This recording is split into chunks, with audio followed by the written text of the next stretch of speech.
It's that time again, ladies and gentlemen. It is time for your most favorite podcast on the internet. I bet that's a lie. I bet it's not there. I bet there's at least one podcast they like more. But welcome anyway to the Rage Select Podcast. I'm Jeff, and I have a new podcast member with me this week. I'll give you a drum roll. The amazing, the wonderful, the always jump-kicking everything. It's Aaron Alexander. What up? You haven't been on an audio-only thing since, I think it was E3, right? Correct. When you brought some console-specific love into Rage Select, and there were a lot of hate towards me. Ooh, there's some strong opinions out there. I stick to it, though. I think, you know what? Okay, so when that happened, I kind of thought about it because I thought we brought a good mix. As we kind of had Jason repping for Microsoft, and right. we had you kind of repping for Sony, and then Yep. John, who's a real big fan of Nintendo and what they do for the Wii U.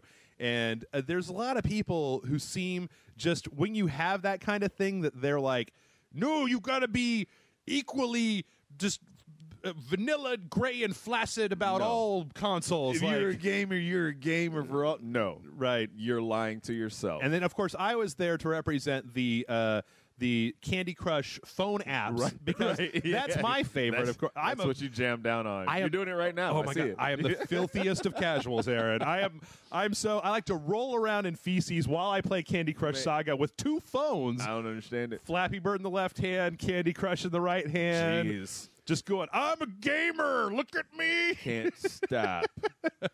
Well, Aaron, you haven't ever actually been on the main Rage Select podcast, I but have not. This is the part of the show where we tell the thrilling stories, which for Jason and I usually involve drinking a lot of Lone Star and eating at Taco Bell, or maybe not Taco Bell, or maybe Jim's, or maybe not Jim's. Okay. So has anything exciting happened to you in the last week? Were there the lightsabers, the time vortex from the future? There was that mummy invasion from Sao Paulo last week.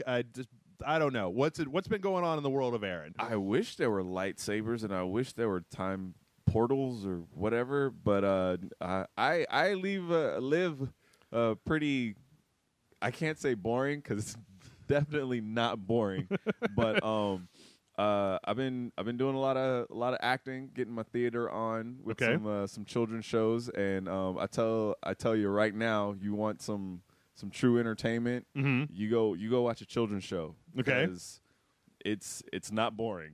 So Even if you don't go watch the actors and what they're performing, right, you can go, and this sounds creepy, but you can go and just be entertained by the children in the audience. Yes, I gotta go watch the children. yeah. Watch so. Oh, okay. But have they changed children's program? Are there is Voltron the new guy on Sesame Street or something? Well, see, because I wish he was. That'd be pretty sweet. He could take out Big Bird because Big Bird's got issues, and Snuffleupagus, of course, has his drug problem. And Oscar the Grouch. I thought Snuffleupagus was Big Bird's drug problem. He's true. The physical manifestation of Big Bird's heroin addiction, right? Snuffleupagus is actually Big Bird's cousin. What? And so Big Bird took Snuffleupagus in, trying to straight him up, set him right, get him off the streets.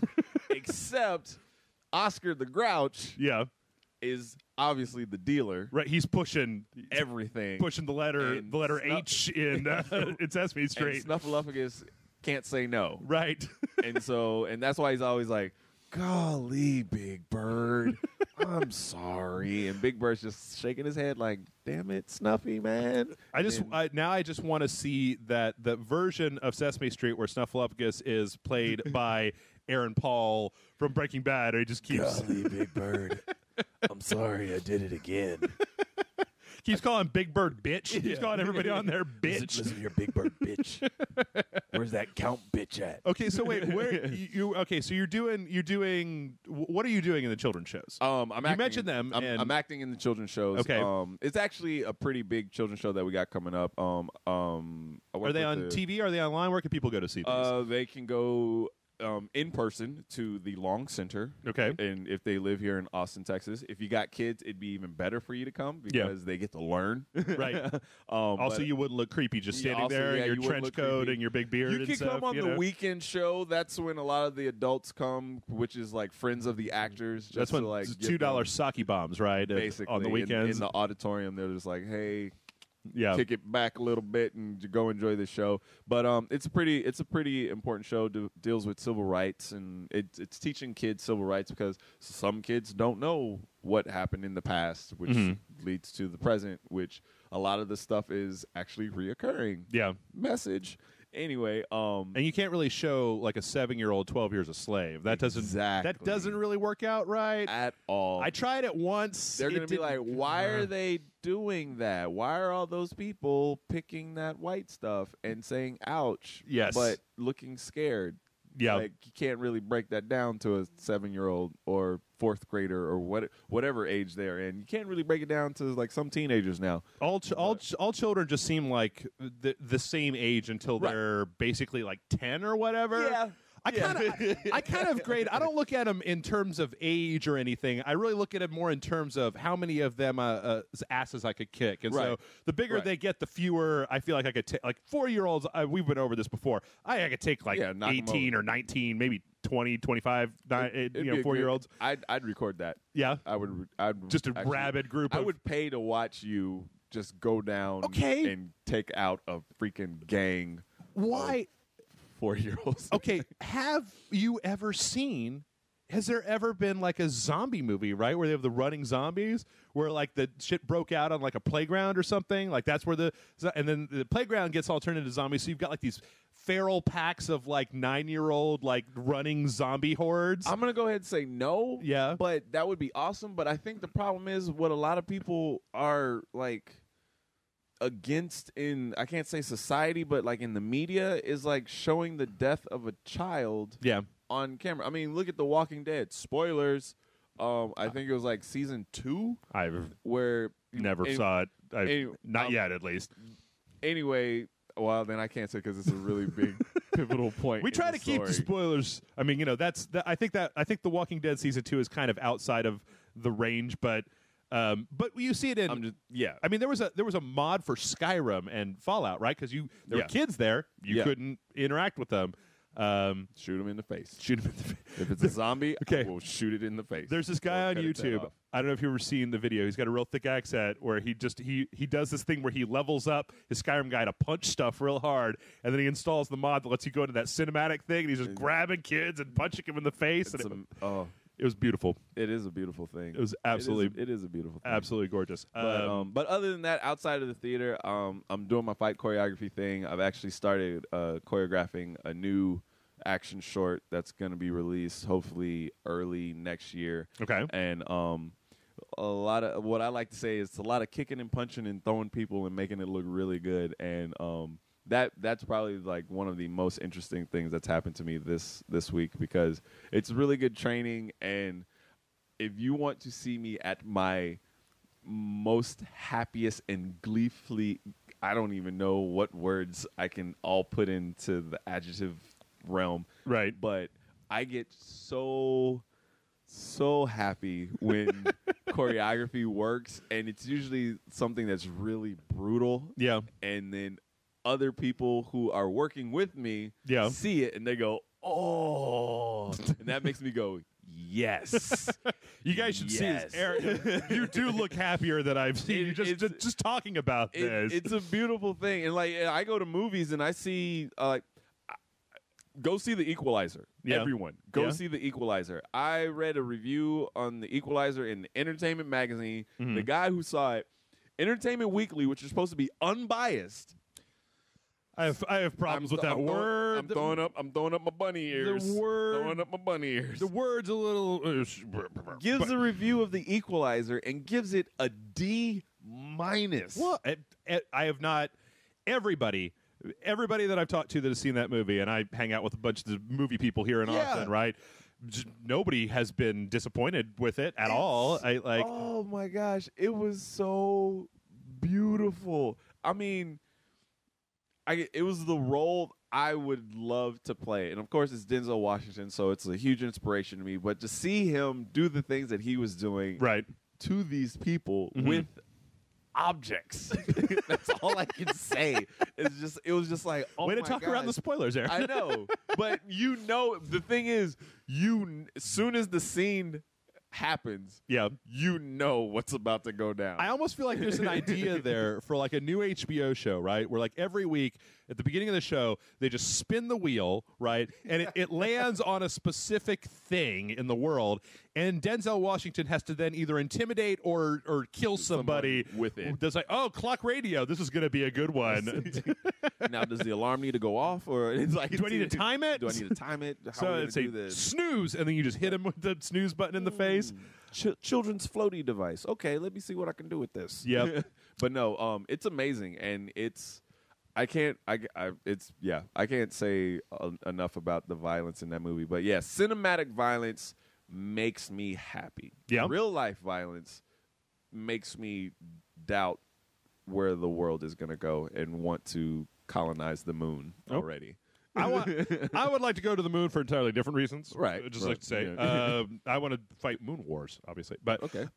Do you ever use your skills in public to like freak people out? You ever just like flip over somebody's head or I used to grab a work down- shopping cart and like whip it like 2 inches from their face and just be like, ha! I didn't actually hit you. I used to work downtown. Yeah. I worked downtown for 7 years, Mhm. and I was a door guy. I was a bartender. I was a bar back.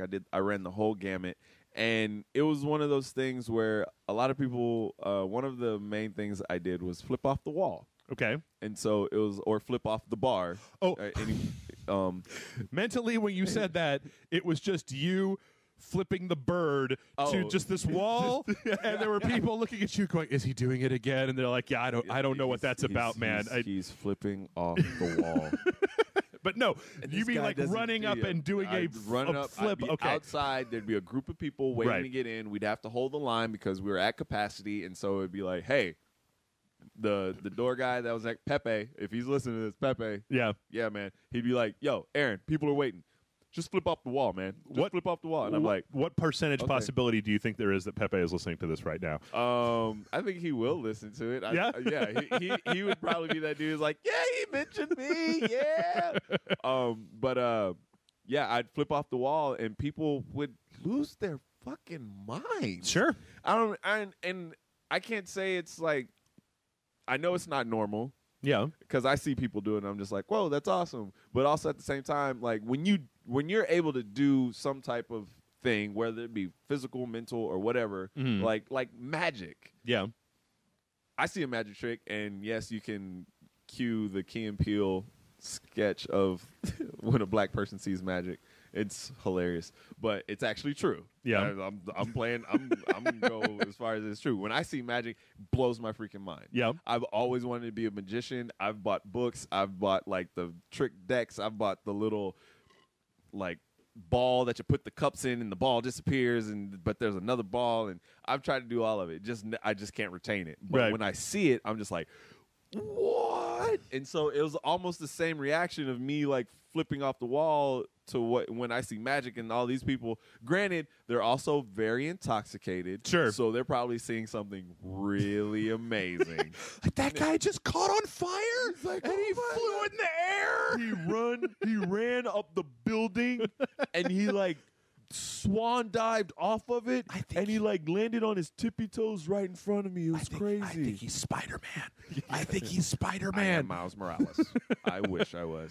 But yeah, it's like stuff like that. But in my younger age, like especially in college, I would like run around and like be at the mall, and friends would be like, "Yo, Aaron, just start breakdancing." I'm Yeah. like, okay, I'll do it. Now I'm just like, you know what? I don't want to get arrested. Look, I feel okay as somebody who cannot dance to save their lives. Oh my God, it's the worst. It's the worst. And I'm not even saying that. Like other people have confirmed, it is the worst. There are people shaking their head like yeah, it's true. Like, you know, when you go to the bar or whatever and your friends are like, no, man, we're all singing karaoke. Everybody's shitty at it. Just get up there and do it. And then you do it. And then later on your friend's like, yeah, I don't think you should do that anymore. Let's not invite him again. Okay, so on that topic, if I was able to break dance really well, I would do it everywhere. all the time. Yeah. I would just like pull up to the bar and then just like throw down some cardboard and go for like 10 minutes Wow. and then just be like, boom. Catch you guys later. I can say that, you know, after I kind of understand that a little bit because there's plenty of people in the world that consider, and I'm not even really a very good artist, but that if you can draw something, Yeah. and they're just like, it's magical, and you're like, no, dude, it's really not magical. It's not really. Yeah, Just gotta do it a whole bunch. Yeah. And even then, it's weird because you get to a point where you draw something, right? You're just like, it's a chicken in a suit of armor. And you got the Infinity Gauntlet. There you go. And they're like, oh my God, that's magic. You're like, no, I fucked up the fingers on the Infinity Gauntlet. Yeah. That's not my best chicken. And those feathers, they need different shading. And they're just like, but you're a wizard. And you're like, the beak is off, and I just don't. It's like, but it's amazing. Yeah, I imagine I'll give you $500 for it. I imagine that the people who do magic, right? Yeah. When they go back and look at the tape, they're just like, oh God, I fucked that all up. I fucked every part of that up. One of my favorite magicians, the master of sleight of hand, Lance Burton. This dude, I've seen. I think I've seen some of his stuff. Does he do card tricks? Yes. Okay. Like everybody's like cards up his sleeves, and like he started the whole thing rolling up his sleeves and just saying like, right, where the cards at? And you're like, what's happening? And I saw interviews with him where he was critiquing himself. Yeah. And he goes, and as you can see right here, it didn't go the way I wanted it to go. Right. So I completely started a new trick in the middle of it that I knew would work. And I was just like, that's when you're a pro. Yep. And you mess up a magic trick and turn it into another magic trick. And I was like, you're a warlock. You, David Copperfield, all follow under the religion of freaking David Blaine. Yeah. And you guys are warlocks. And I will stay away from you, but I will still watch your stuff. Which one's the mind freak? Chris Angel. Okay. All right. That guy's just a douche. Is he? He's like, I'm Chris Angel, and I'm going to put eyeshadow on, and I'm going to be a rock star, and then I'm going to do all these other tricks that other people are doing, and I'm going to do them way better. Watch this trick. I'm going to go into this Vegas kitchen, and I'm going to eat a tuna melt. Watch this. For me, when I was a kid, of course, it was when the whole David Copperfield thing, shit was going on, and then I found Penn and Teller. Yeah. Then I just started watching Penn and Teller bullshit because I was like, I don't even care about the magic anymore. I just want to listen to Penn talk. Penn, yeah. Which I don't. Have you ever? I've told the story a few times, but I saw those guys in Vegas, and afterwards they were standing outside. We could take pictures with them, right? And when you watch them on TV, Teller looks like a midget, right? Yeah. And Penn Jillette looks like he's maybe a little bit tall. Penn Jillette is like Andre the freaking Giant. He's a monster. And Teller's like 4 or 5 inches shorter than I am. He's an average yeah, he's guy. A regular looking dude. Yeah. It's just Penn Jillette is a mutant from the future.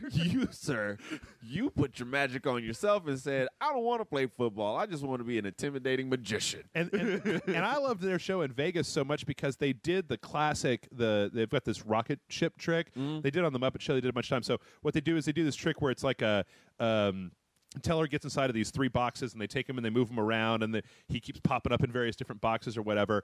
And so they do that trick, and I've heard that this got them in real big trouble. Right. Then they rewind to the beginning, and they take all the paneling off the boxes so you can see through them. Okay. And then they do the trick again in slow motion and show how they did the entire thing.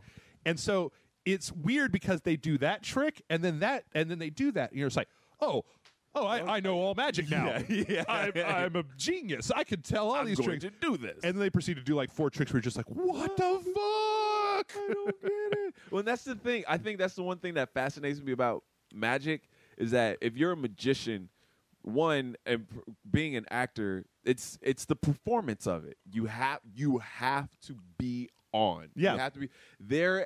I have never seen dumb magic. Yeah.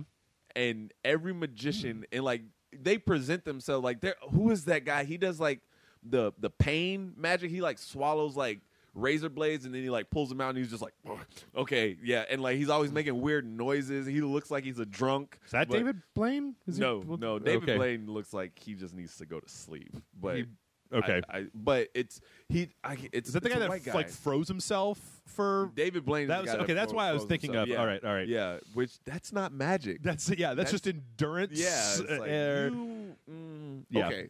But like they can present themselves however they want to be, but in order to do these things, you have to be smart enough. Yeah. One, to remember the trick. Yeah. To do the trick, because then you also have to trick the audience in like sleight of hand, smoke and mirrors, look over here while I'm doing this, And I was just like, dude, this is crazy. And then like you relate it to other, and I might get some flack for this, but you relate it to other things because there are some horrible magicians out there that you're like, yeah, that I saw what you were doing. But I relate it to like comedians because a lot of magicians have comedy in their act. Sure. Penn and Teller. Yeah. But then there are some comedians who are dumb.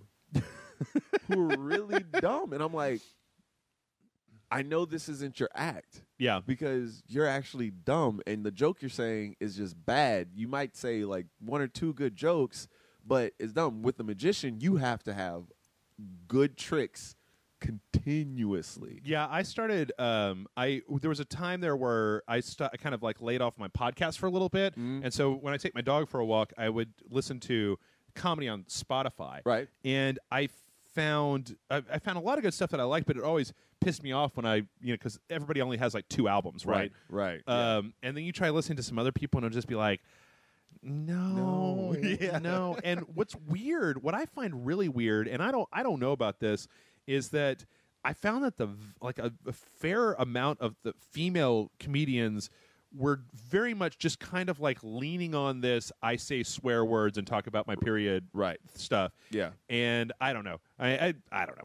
Anyway. I mean, there's some amazing female comedians out there absolutely that don't rely on that. And I don't know. It's the smart comedian. I think that's where, if it's a smart comedian or if it's someone who actually is being a character on that stage while they're doing this comedy, to me, I'm like, that's freaking hilarious. Or people who talk about real life stuff. It's like, okay, when I was growing up, this is what it's like, things that you can relate to. Yeah. That shit to me is funny. Yeah. Because if you're just going up there and it's just like, so my friend said, it's like, shut up. Shut up. I don't care. Yeah. You better say something funny in the next tell you what, 2 minutes. There was a time, and it's weird how it could kind of fall into that same category, but like I love Stephen Wright's stand-up. Nice. It's so I love it. I love it. Him and who's that other guy who's a lot like him, or not like him, but Mitch Hedberg, I guess. Yes. Kind of reminds me of him, and I really like Mitch Hedberg quite a bit. Anyway, well, we've got a bunch. Well, we've got a fair amount of video game news to talk about. So let's dive in, shall we? Bloop, bloop. The first story that I've got here today is that apparently Unity, the creator of the engine that's kind of being used, I didn't know Hearthstone was actually made with Unity. That was kind of crazy. Unity is shopping themselves around for a potential acquisition by another company. Okay. And right now, the one name that's kind of out there in the wind, and okay, Aaron, I don't know if you listen to the podcast all the time, but like we reported on the whole Google is buying Twitch thing, like just a stone cold fact, and there was like, oh no, actually it's totally Amazon. Like you guys fucked it all up. So Google apparently is sniffing around Unity a little bit. Google wants something. Yeah, that's what is going on. Google's hungry. But it's weird how you could have talked to me about this maybe 4 months ago, and I really probably wouldn't give a shit about it. It's right. Like, yeah, Unity, whatever. But what was that, like 3 or 4 weeks ago, at the Oculus conference that they had, they said that Unity 5 is going to have all these tools for making sure that the software is compatible with the Oculus. So now I'm kind of invested. I'm like, you're kind of like, wait.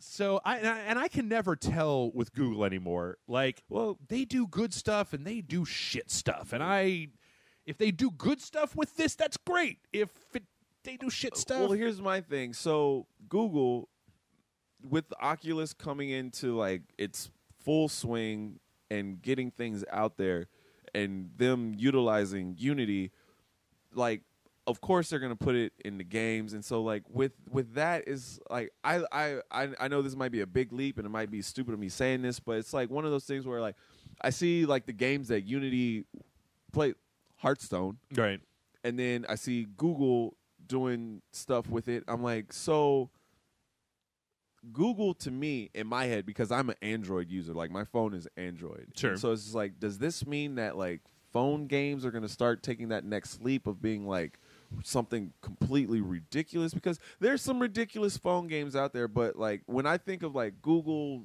working with like a developer or whatever Unity might be, right, it's like, yo, are y'all just trying to like, because like I hate to say this, Apple Yeah. has some really good mobile games. Mm-hmm. Like that can also that could compete with, I can't say current gen, but past gen, PS2, PS3. They're a far head and shoulders above. They're at least comparable of what you would expect a lot of times on a system that, on like a Vita or a 3DS or something. Yes. Maybe not quite that because they don't have the control interfaces, but they're definitely not. I mean, you know, it used to be Snake and Bejeweled, right? And For real. like, yeah, Tetris. Yeah. And so I look at this and like I know how you're bringing up the Oculus and stuff. I'm like, and I can't, but my brain goes like all over the place. I see somebody sitting in public at a bus stop with the Oculus glasses on, with their cell phone. Like looking, okay, I'm gonna go over here now. Like hacked into Google Maps or something, Sure. saying like, "Oh, I just got to walk down this way, and I can see every." It's like, well, they already have. I mean, Oculus put out. They have some kind of. It's like the headset for the Oculus, but instead of actually coming with a screen, you can. If you have a certain brand of like Samsung phone, you can actually put the phone in to it, because that's all it is. Is a cell phone screen, right?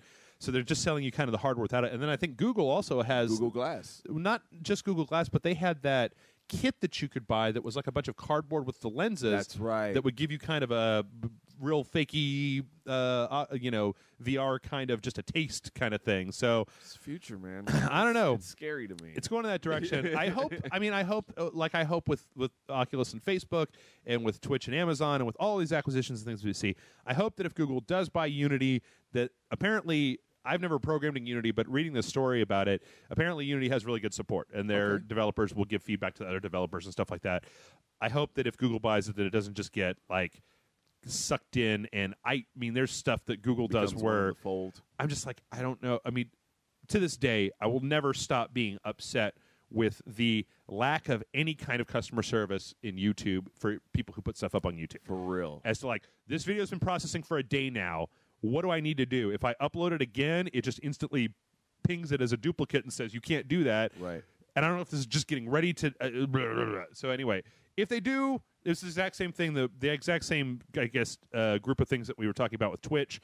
I hope that they leave them alone and give them enough autonomy to keep functioning. You help them continue to be their own identity so they can continue to do the amazing things that they're doing without... So, like Google standing over them, like or just like absorbing parts of their company and being like, well, we're going to be in charge of all the customer relations and feedback and stuff, to a point where then that changes for the worse. I hope that doesn't happen because I mean, I like the fact that you don't have to license Crytek or Unreal Engine anymore. You can go get Unity, and it's more and more becoming a very fully featured engine that indie devs can use all the time. Next up, Aaron, I don't know if you remember the IllumiRoom. Do you remember the IllumiRoom? I do not. Okay, so the IllumiRoom was this Microsoft thing where they were talking about... I definitely don't know what it is. A little pedestal with a projector on it that would project around your living room like an environment. So let's say you're playing like a space game, that it would project around the room that you were in, space all over the walls and shit like that. This is creeping me out, Jeff. All right. So apparently, if I was Microsoft, I would probably do something different, but everybody knows that about me. But this technology, not IllumiRoom, but this is IllumiRoom, not Room Alive, not IllumiRoom. Okay. Yeah. This is kind of the next steps. They've got a series of projectors that each have a Kinect tooled up to them, and they're projecting these things on the walls of your house. So the Kinect can scan the location, and this projector can project an image that, like, if there's a cabinet or something in the way, it can go up and around that cabinet. It can track if you've got a couch here, if you've got a thing here. And we're watching this video right now. I'm going to skip a little bit forward in it. But what you end up with, basically, is the ability to project an environment in your living room, and then for the environment to actually react to your presence in it. So instead of having, in this particular demo, instead of having a television, they're basically just projecting stuff on the walls. They can make different environments that are projected. There's one thing here where they can actually even show, there's little bugs running around. No. No. Little projected bugs running around. They've got one tech demo game here where they've got these moles that pop out of the walls, and then it uses Kinect and some sensors to let you kind of play this game with your room. They've got another one where it's like you're controlling a little guy that's running along the furniture, this one, in your room, basically in kind of a virtual world. So I don't know. You know what that reminds me of? That reminds me of the game that they're playing in Star Wars. When they first get into the Millennium Falcon. Oh, the chess? Yeah. The chess game? Yeah, a little bit. That's what it looked like. This right here is cool, but it also, once again, I love technology, but like this creeps me the hell out because you're scanning your living area and having it do all types of crazy stuff, and I'm not like, oh, the Kinect, you hook the Kinect up, everybody's going to be able to see into your live and everything. No, I don't care about that. Yeah. I want to know, in this tech demo, what they're not showing us is how many people broke shit. Because there's bookshelves and tables and stuff. I want to know the guy who smashed his foot on that coffee table. Who got drunk and saw that ball and was just, motherfucker! I want to see Jeff versus Room Alive and beer. That's what I want to. This is Jeff versus beer versus Room.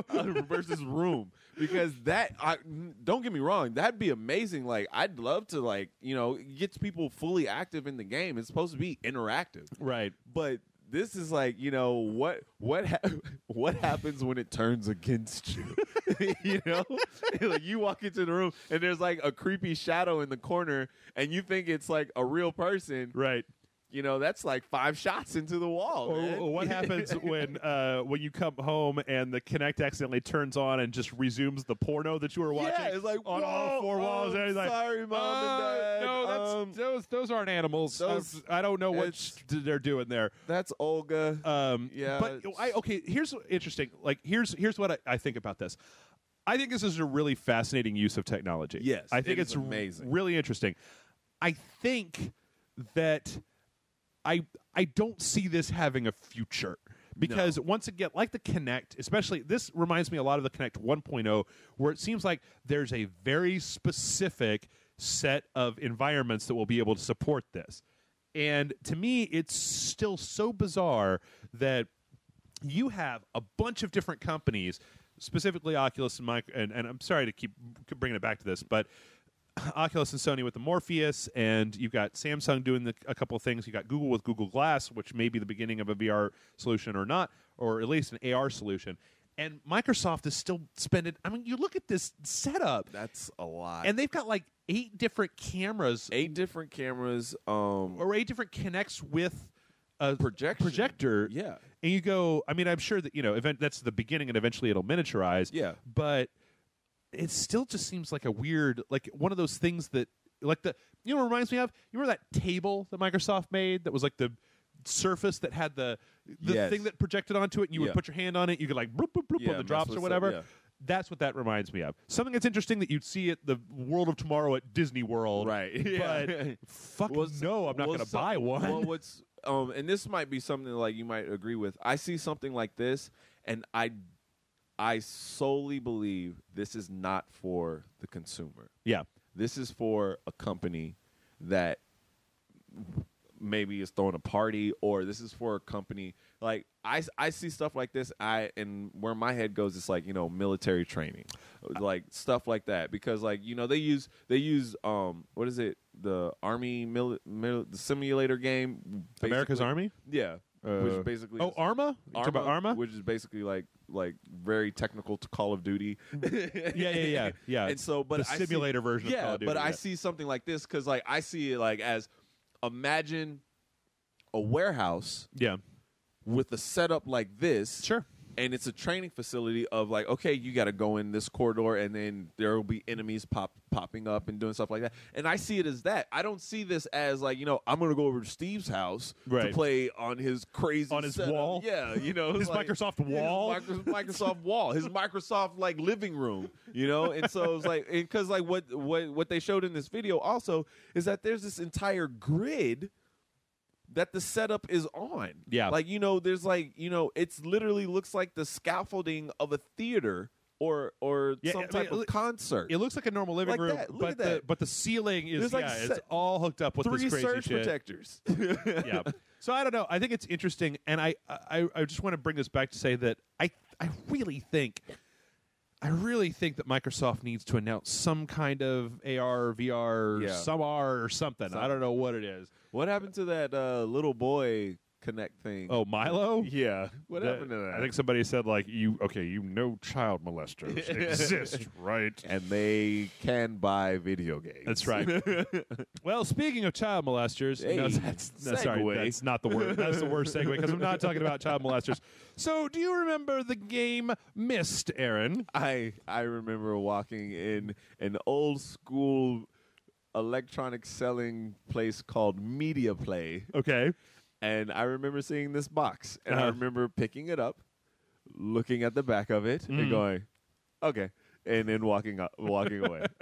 I think that in a lot of ways, at least for my money, Myst was the first time in video games where suddenly a bunch of ladies that I knew wanted to play a video game. And I don't want to stereotype this. I'm just saying this is my experience. Right. They didn't have any Space Invaders. Maybe, who cares? Whatever, but it was just like Myst. Give me that Myst. And then like, what? My sister, way into Myst, Riven, all those different things. Well, apparently, Legendary Entertainment and Cyan, the developer, have reached an agreement where they want to make a television show out of Myst. You know who Legendary Entertainment is? No. That's the people behind 300. So you know what that means? Warehouse. This is Myst! Yeah, warehouse full of green curtains and people walking around pointing at stuff that's not really there. Nothing against that, but it'd be an easy television show, I guess. I guess the thing about me is that I could never stand playing Myst long enough to get to the story that everybody said was really cool. I thought it was just like a build your own civilization thing. It's a puzzle game. It's some dude trapped in a book or something, and I don't know. I'm butchering it. I don't have any idea. Wrong. Well, it's like Seventh Guest. I really wanted to know what happened in the story in Seventh Guest. I couldn't stand playing the puzzles of Seventh Guest. It's kind of why I don't play Professor Layton. I don't like games where the primary thing is puzzles, right? Like, I'm sorry. I just read what it said, and it says their goal is to not only create a compelling TV drama, but to also expand Myst into a true transmedia franchise that might include tablet support and a tie-in video game. What, they're going to make a video game out of that TV show Myst? That's crazy. That is ridiculous. That's a great idea, though. I really want to play that. You know what? Network TV already tried to make a tie-in video game to a television show in which it was called Defiance. Oh. Trash. Yeah, I think they go about this stuff the wrong way. Of course they do. Every time they come out and they say, the only time that I ever really felt like that stuff landed was Chronicles of Riddick with the Butcher Bay and Dark Fury all at the same time. That was great, right? But like when Dead Space came out and they were just throwing, here's a comic book, here's a concept album, here's an ice cream cone, it's all for Dead Space. Didn't see when he was on the Ishimura using the restroom, right? And you're just like, no, it was. I don't care about that. Man. It was fine, bro. It was, I saw enough. Here's what happened to the crew of the Ishimura before the crew of the Ishimura got on it. You know what it always smacks to me as is that their eyes are too big for their stomach. Is they're just like, hey, let's make a TV show, wallets. And then somebody else is like, not just a TV show, but a fully active transmedia experience. I mean, even with The Walking Dead now, they have it to where it's like, you can open up your tablet and see like character profiles and like backstories and stuff like that. That's because The Walking Dead was already an entity of itself. Sure. It's like Game of Thrones is the same thing, right? With the It's smart like, glass. It's like, That's there's so much history behind Game of Thrones. People are always like, dude, you really should read the books. I'm like, have you seen the book? I don't. Have you seen the book? See, people ask me that all the time, and I like Game of Thrones a lot. And when it's over, I will certainly go back and read the books. But I don't want to get ahead of the story. I just want to watch it as it unfolds. Right. And then I can go back and read the book. One thing I always see is people saying, oh, man, that's not how it happened in the book. And I'm like, no shit. Yeah. Really. Please give me one example. I please, listeners, viewers, Rage Select companions, give me one example where a book was translated 100% on film. I can give you some examples.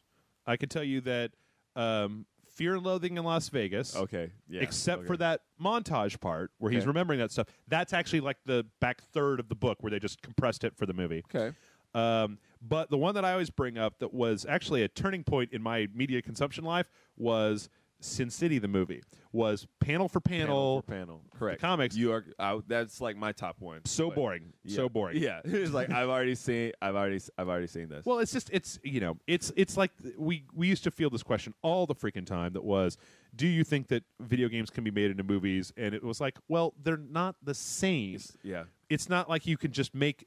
You can, but you're going to have to add and subtract shit. Now, I think that currently Hollywood doesn't know what to add or subtract or what to try to take away, but at least as Myst goes, all I really wanted to say when I saw this announcement was, hey, maybe I'll get to know what the story is because I won't have to do any of the stupid puzzles. Hey, compelling TV drama. So it's going to be on it's going to be on TNT. It's not compelling TV. It's going to be on TNT. It is no a drama. True transmedia franchise, okay?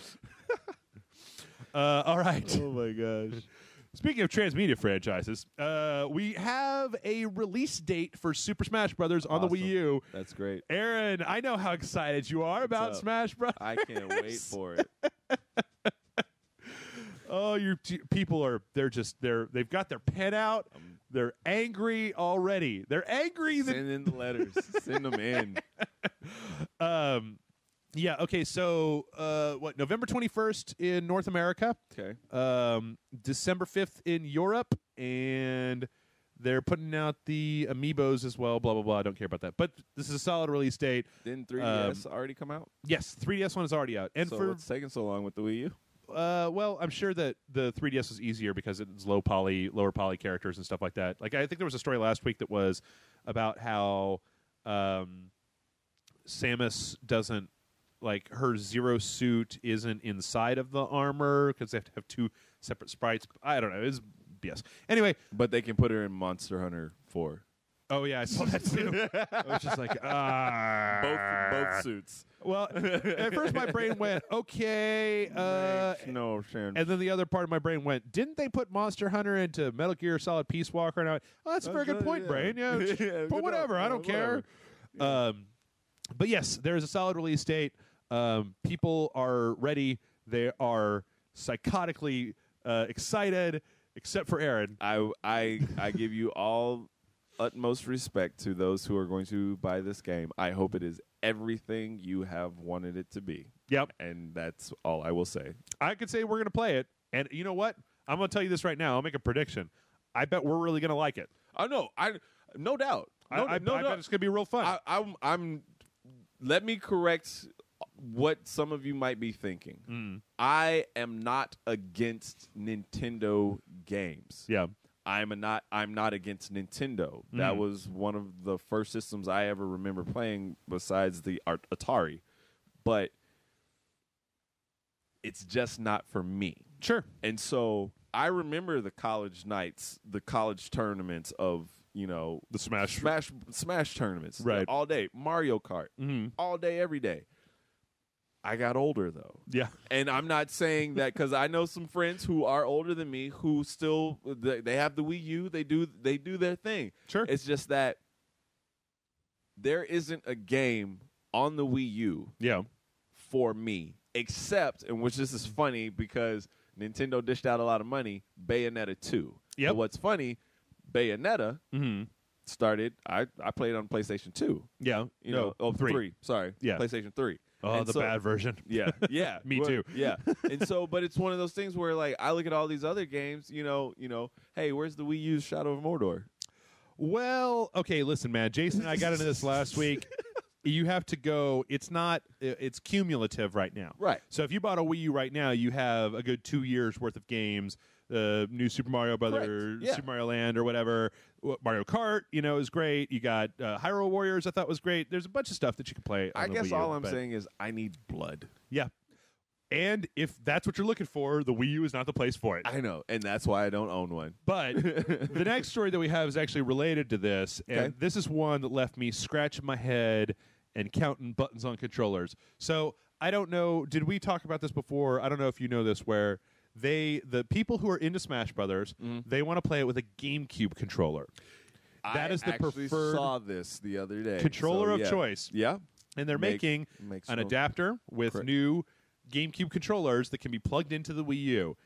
Apparently, only compatible with Smash Brothers. Yep. Now, look, I realize that the GameCube controller is missing one button for Correct. regular games, right? Correct. Or actually, two, because it doesn't have a select button, right? Right. So Okay. it only has two trigger buttons are only on one side, and it doesn't have a select button on it, so it's missing those. But I don't think there's any reason why you couldn't use this to play virtual console games or maybe games. I just don't understand why it would be so restrictive, because that just seems like ridiculous, right? A little bit. I don't know. This smacks to me of classic Nintendo, where they're like, we know that the people want to do this, but we're not going to bother to try to program this and then bring up a message that says, hey, you don't have this button, so you're not going to be able to Right. play this game effectively. That we're just going to lock it down so that you can only play it with one thing. Because in that case, I don't know how much these things cost, but it seems like however much they cost, it's kind of garbage, right? I mean, yeah. I guess if you're a huge Smash Brothers fan, sure. Well, and this is the way I look at this, and I'm automatically thinking of like the remote play with the Vita, uh-huh. and so there are some games I haven't come across the games, but I know there's some games out there that aren't remote play accessible. Yeah. But most of the games that I've played that do have remote play, Yeah. some of them, the development team didn't make their game remote play compatible, but you still can remote play on your Vita. Right. And so the Vita only has L1 and R1, Yeah. and so you got to touch the screen for R2 and L2, and so it's really like, what the hell am I doing? Yeah. But they still let you do it. Yeah. You know, it's like they still let you do it. You just got to figure out yourself, oh, I got to touch the back touch panel to hit, light punch and medium punch together. Any time that they do that on the Vita, anytime they want you to use that back touch screen like buttons, I'm just like, no. Yeah. My brain doesn't work like that. I'm turning that off. Also, I like to hold the thing with my hand with Yep. 3 fingers on the back of the thing so that it's taking some Stable. of the... Right. So that I'm not just like holding it delicately by the edges, right? And I drop it in my lap. Right. Damn it, I died. So this is just kind of an FYI. I don't think that we're going to, over here at Rage Select, I might buy another one of the Pro controllers so we can have a couple 2-player fights. But I wasn't planning on going out and buying this thing anyway. Yeah. It just seemed to me kind of a weird thing. All right, and now we come to the point of news, which is, hey, Jeff found something out about Bloodborne. Well, bring it. All right. So here's the thing, and I'm going to say these words I'm going to be very ambiguous. I'm not going to say anything specific about the content that was seen for people that want to find this out for themselves. But when you put out the alpha, because there's the alpha out there, Yeah. to Souls fans, you better goddamn lock that shit up, because if we can find a way to glitch through one part of the game, It's over. so in the alpha, some people figured out how to glitch through this area that was supposed to be kind of a wall that would keep you out of this other area of the game. They found some new armor, they found some new enemies, and they found this one enemy that says something that is a reference. Okay, I'm going to stop here for just a second. Okay. Sorry. I'm been watching too much Hell's Kitchen, so now I'm. Like, this is where the commercial comes down, right? So that we got to. Okay, listen. If you want to go into this without knowing anything, please skip forward a few minutes. I'll let you know when it's safe to come back in. Like, give it like a couple of minutes, and we'll be right back. All right. Says a word which is a thing that was uttered in Demon Souls. Okay. Making at least some that plus in one of the trailers there was a voice actress that was one of the voice actresses from Demon Souls saying some shit. So there is developing here a tenuous connection between Bloodborne and Demon Souls. And that's awesome. That's pretty sweet. Ooh, it's good. So whether or not this is just going to be kind of like fan service callback stuff, or whether there's actually going to be some sort of direct connection between the two games, right? I think it's interesting either way. But yep, got me psyched. It's only what? Okay, what are we in? We're in mid-October, November, December, January, February. Yeah, man. 4 months. Yeah, man. Well, 3 months you in can do it. days. I can. No, I know. There's plenty to keep me occupied. Yeah. Plenty to keep me occupied. All right, and last but not least, this was one that just had me clapping my hands because I never really got a chance to engage the last time that this game came around. But last week it was announced that Geometry Wars 3 is coming out next month. Dimensions. Yep. So PS4, PS3, and PC on November 25th, and Xbox One and 360 the following day. Now, I'm raising my hands up because I've never got a chance to play Geometry Wars because it's always been on the Xbox. Yeah. And so now I finally get to play it. And, like, yeah, from what I've seen, these are just mindless games, like freaking like Resogun. Oh my gosh, it's like games like that. I'm just like, all right, my nose is bleeding. I don't care. I don't care. Yeah, I mean, dual joystick shooters and enough particles to give you an epileptic seizure. Yeah, let's go. I am good. Put that in my lap right now. Sign me up. Yep. So Plus, you can play it on the Vita, just chilling in bed. Before you go to bed, is it on the Vita? I mean, remote play. If it's on the PS4, I'm going to try to remote play it. Oh, okay. Yeah. I really need to format my Vita and try remote play because, but I'm just like, my Persona 4 save game is on there. I don't want to. Yeah, you don't want to. No reason, I guess. Yeah. Anyway, all right, and that is all the news we've got. Unfortunately, there wasn't a hell of a lot of news this week.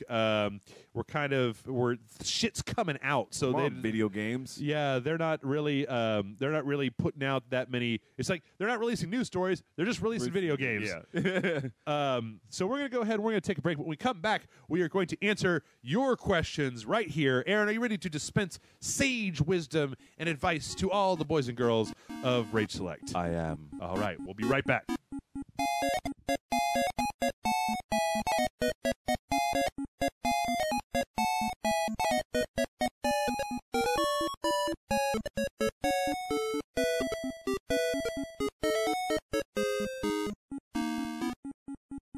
And ladies and gentlemen, we are back, and it's time, Aaron, to interact with the people.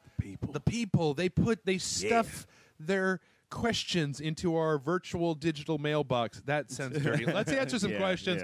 Folks, mail@rageselect.com is the email address. If you'd like to send in a question, send it in, and if it's a good one, we'll pick it and we'll answer it. And our first one comes in from our friend Carl, who says, "Hello again, high priests of violence and rage. Black Friday now happens in the UK." I'm so sorry, Carl. Never mind. I have decided to go out and grab myself a Surface Pro 3 and a PS4.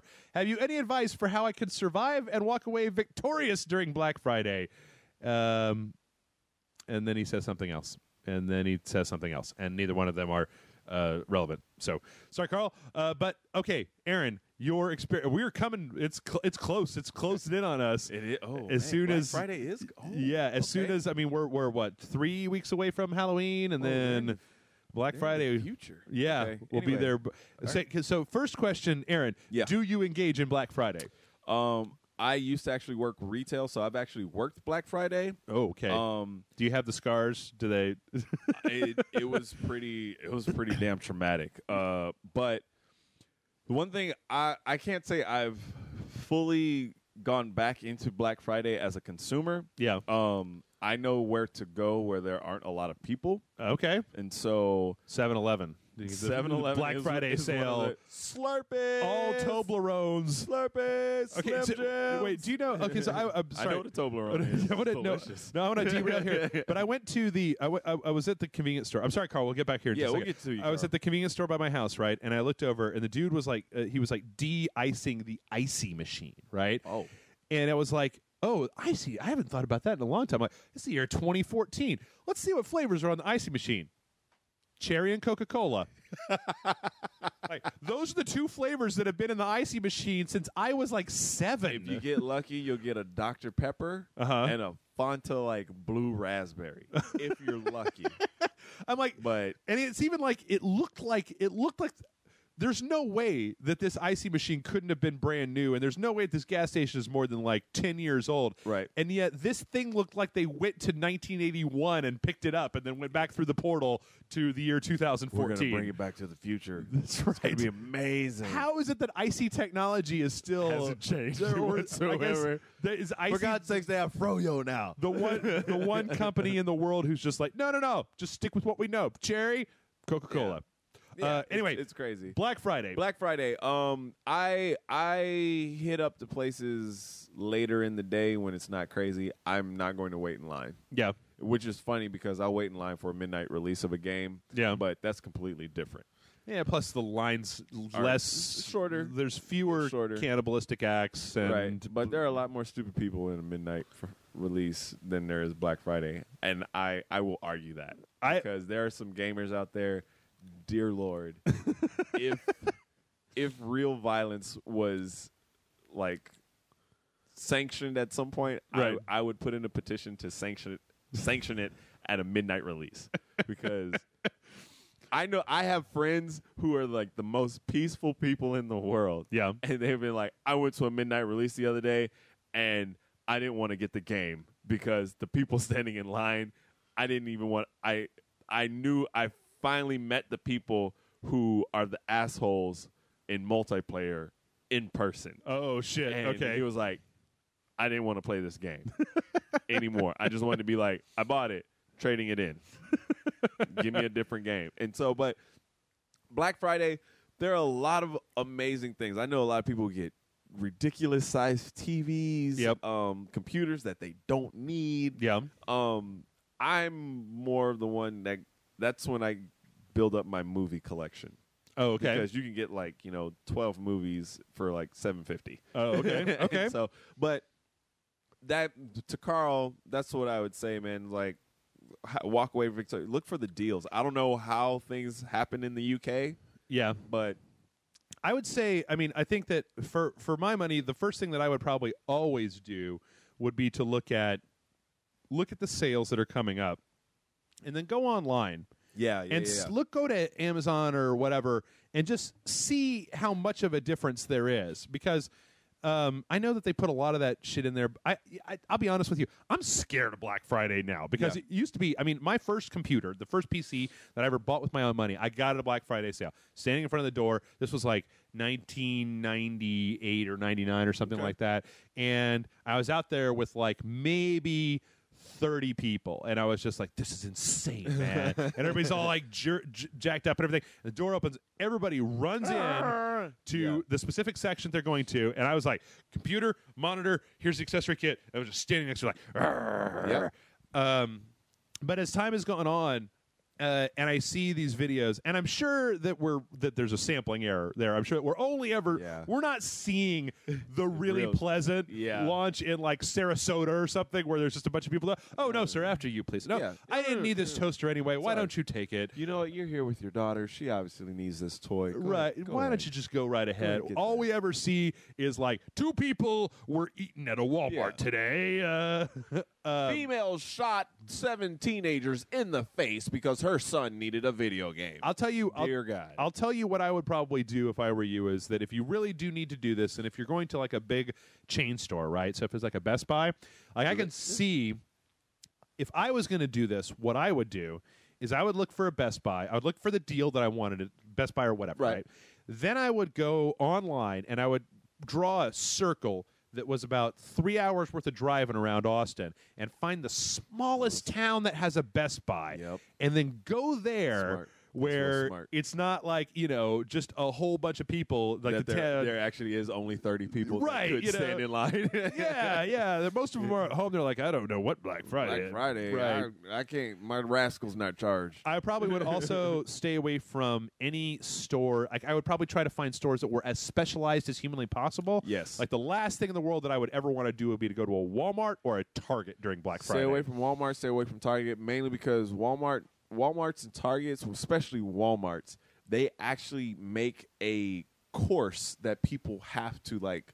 This is the line starts here, and then you gotta wait in line, and it goes through the store, and they cut off certain sections. Yeah. Like, I went to a Walmart with my girlfriend one time before Black Friday, and we were just grocery shopping. Yeah. We didn't want anything for Black Friday, but they had aisles closed off, and I'm like, hey, man, I'm just trying to get some bread. Right. Can I get some bread? And they're like looking at us like, are you going to just get bread? Are you from Russia? I'm like, yeah, just bread. And they're like, okay, you can go. And I'm like, what about you can go? I'm like, fuck.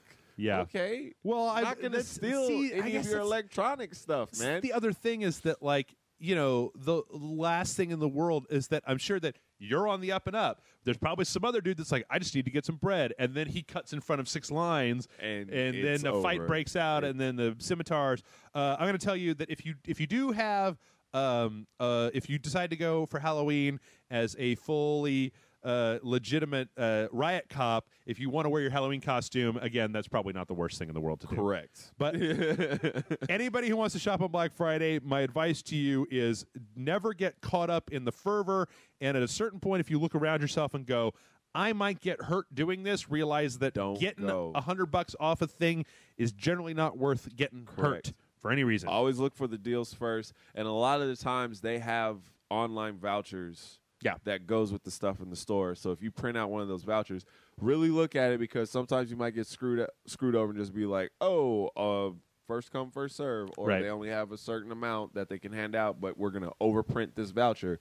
But look for that stuff. Also, remember Cyber Monday. Cyber Monday. Amazing. I do participate in that. Yeah. Why? Because I can sit on my couch. Right. Professional Cyber Monday, my brother. He's the one that taught me about that. And he was like, refresh. Oh yeah. Buy. There it is. Done. I just got me a new laptop, got me a new hard drive, I'm like, good Lord. Yeah. And so if you can avoid Black Friday, if it's something you don't have to actually be a part of, don't be a part of it. Yeah. Wait, Cyber Monday, there's usually a lot better deals. Also, I got to tell you, Carl, that the things you want to get are going to be things that there's going to be a lot of people that want. Yeah. Especially if the Surface Pros are on sale or PS4's on sale. Those are going to be big-ticket holiday items, right? Big-ticket holiday items. Be careful. Yeah. All right, and this next one I picked out specifically for you, Aaron. All right, what's up? All right. What's up? So this one comes from Oni Slaughter, who says, greetings and salutations, Masters of Rage. Recently, I just purchased my very first PS4 along with Destiny, and it's glorious. Yes, it is. However, I'm not quite overly fond with the earpiece that comes with the package, since the sound quality is poor. Right. Piss poor, to be exact. All right. Like talking to your friends from way down the hall. Well, just tell them to come here. That's right. Anyway, my question is simple. What head device should I purchase for my PS4? I checked the Amazon listings, and while there's much to choose from, like Turtle Beach or Dream Gear, the reviews seem pretty mixed about their quality. Hope this reaches you in time. Keep up the awesomeness. Your fellow devotee, Oni Slaughter. Oni Slaughter. I see, and then he has a Slaughter, post. as in Oni Slaughter. Your ass, bitch. Well, whenever he wrote in before, he or she, I don't. Okay. I think he, yes, but I'm not sure.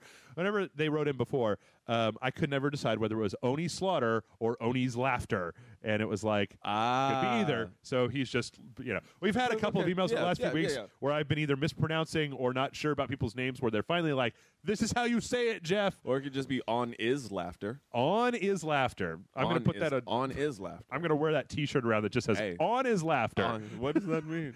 I don't know, man. Very good question. I can answer this because I was a day one PS4 buyer. I actually waited in line. It was the first system I ever waited in line to get. Okay. Ever. You didn't punch anybody. I didn't punch any. Wanted to. but I didn't. Posted a picture. It looked like the zombie apocalypse because everybody was waiting in front of the store, heads tilted, just staring at the store across the street because they wouldn't let us line up yet. Right. And I was just like, this is going to be bad. And like they came and told us, don't run. There's going to be enough systems for everybody. Right. I repeat, everyone will get a system that is here. Right. Soon as they said line up. I happily, with a huge smile on my face, walked in a straight line to exactly where I wanted to stand. Yeah. And I got in that spot. I was number 13 in the line. Yeah. And people were like, because they had a velvet little movie line thing. And I was just like, just got to walk, go under it. I'm going to get in that spot. People are going to run down all the way down and run all the way into the front. I was like, the thing is, when you run all the way to the front and stop, people are going to pile in behind you or try to push you back. Right. I'm like, I'm heading straight for that middle. Yeah. And I made it. There you and go. It took a really long freaking time to get it, but I got it. So I get home, open it up. I'm like, oh, Battlefield 4, Killzone, what up? Yep. What is this thing? Little plug-in. Yeah. What is that? One, it's not even an earbud. It is the worst kind of ear. Secret Service would be like, why are you giving this to us? Oh, that's what he means. Yes, that's what he means. That thing is a piece of garbage. It's crap. It gives you a little clip that you can put on your shirt. It's just breaks. It's uncomfortable, is what it is. Very uncomfortable. So it's good that you've done your research. You checked Amazon listings and everything, the Turtle Beach and all that other stuff. Me personally, I am a company whore. Yeah. I rep Sony till the day that I die, or until the day that they sponsor me in all of my filmmaking endeavors. Okay. And so that I have the PlayStation Gold wireless stereo headset. Okay. It's not USB, Bluetooth. You can also have it also comes with an adapter. I can't remember exactly what the cable is called, but you can use it as regular headphones. Okay. Plug it into your phone. Plug it into whatever you want to plug it into your stereo. If people still plug things into their stereo, people have stereos. I don't know, but it's an amazing headset. There's one above it which is like $145, but you don't need that. Yeah, you don't need. So that. wait, this one. Okay, this one doesn't have like a little arm, but it's got the microphone in it. It has the microphone built in. The beautiful thing, like if you look them up, the outside has like a little casing to it. Yeah. That you can take it off and replace the color. And like they haven't released the plates just yet. I don't think they have because I'm waiting to get a red one because I want mine red and black. That's my colors. Right. What's up? But it has 2 channels that once you plug this into your PlayStation 4, it gives you like an audio app thing that you can go into, and you can change it to where it's just like, okay, with channel 1, I want it to be more game sound than chat sound, or channel 2 can be more chat sound than game sound. Is that each ear, or no? You can just channel 1, and it changes your whole mode of the headset. That's cool. It's like you can personally customize it for you. Right. It's not a huge customization, but it's still something that where you know a lot of people. When I'm playing with friends, I like to hear my friends, but I still also like to hear my game. Yeah. And so I'm like, yo, let me put it halfway and halfway, and then we'll see what happens. If that doesn't work, I can go in and I can willingly change it. Right. That's it. I'm looking at the Amazon listings for PlayStation headphones, and I mean, it seems like there's some that are cheaper. Yeah. But they're all wired, and I guess it kind of depends on like. It's one of those things. It seems like where. So these headphones that you're describing on Amazon, $80.50 right now. Yep. So it seems like if you are going to be using a headset for gaming, that it's probably not a bad idea to just invest in one that's good, right? Yeah. Right off the bat, instead of getting one that's kind of shitty and then realizing in 6 months that it's shitty and you need a different one and blah, blah, blah, blah, blah. Well, what I did with my PS3, I bought the they're not identical, but it's also the Bluetooth headset for the PS3, just exactly like this. They weren't the PlayStation Gold, but they were the PlayStation. They were something. But then PS4 released a patch in which they were compatible for the PS4. Okay. I didn't like them. Yeah. The material for the ears also started like wearing and tearing, but then I got these, and these literally cancel.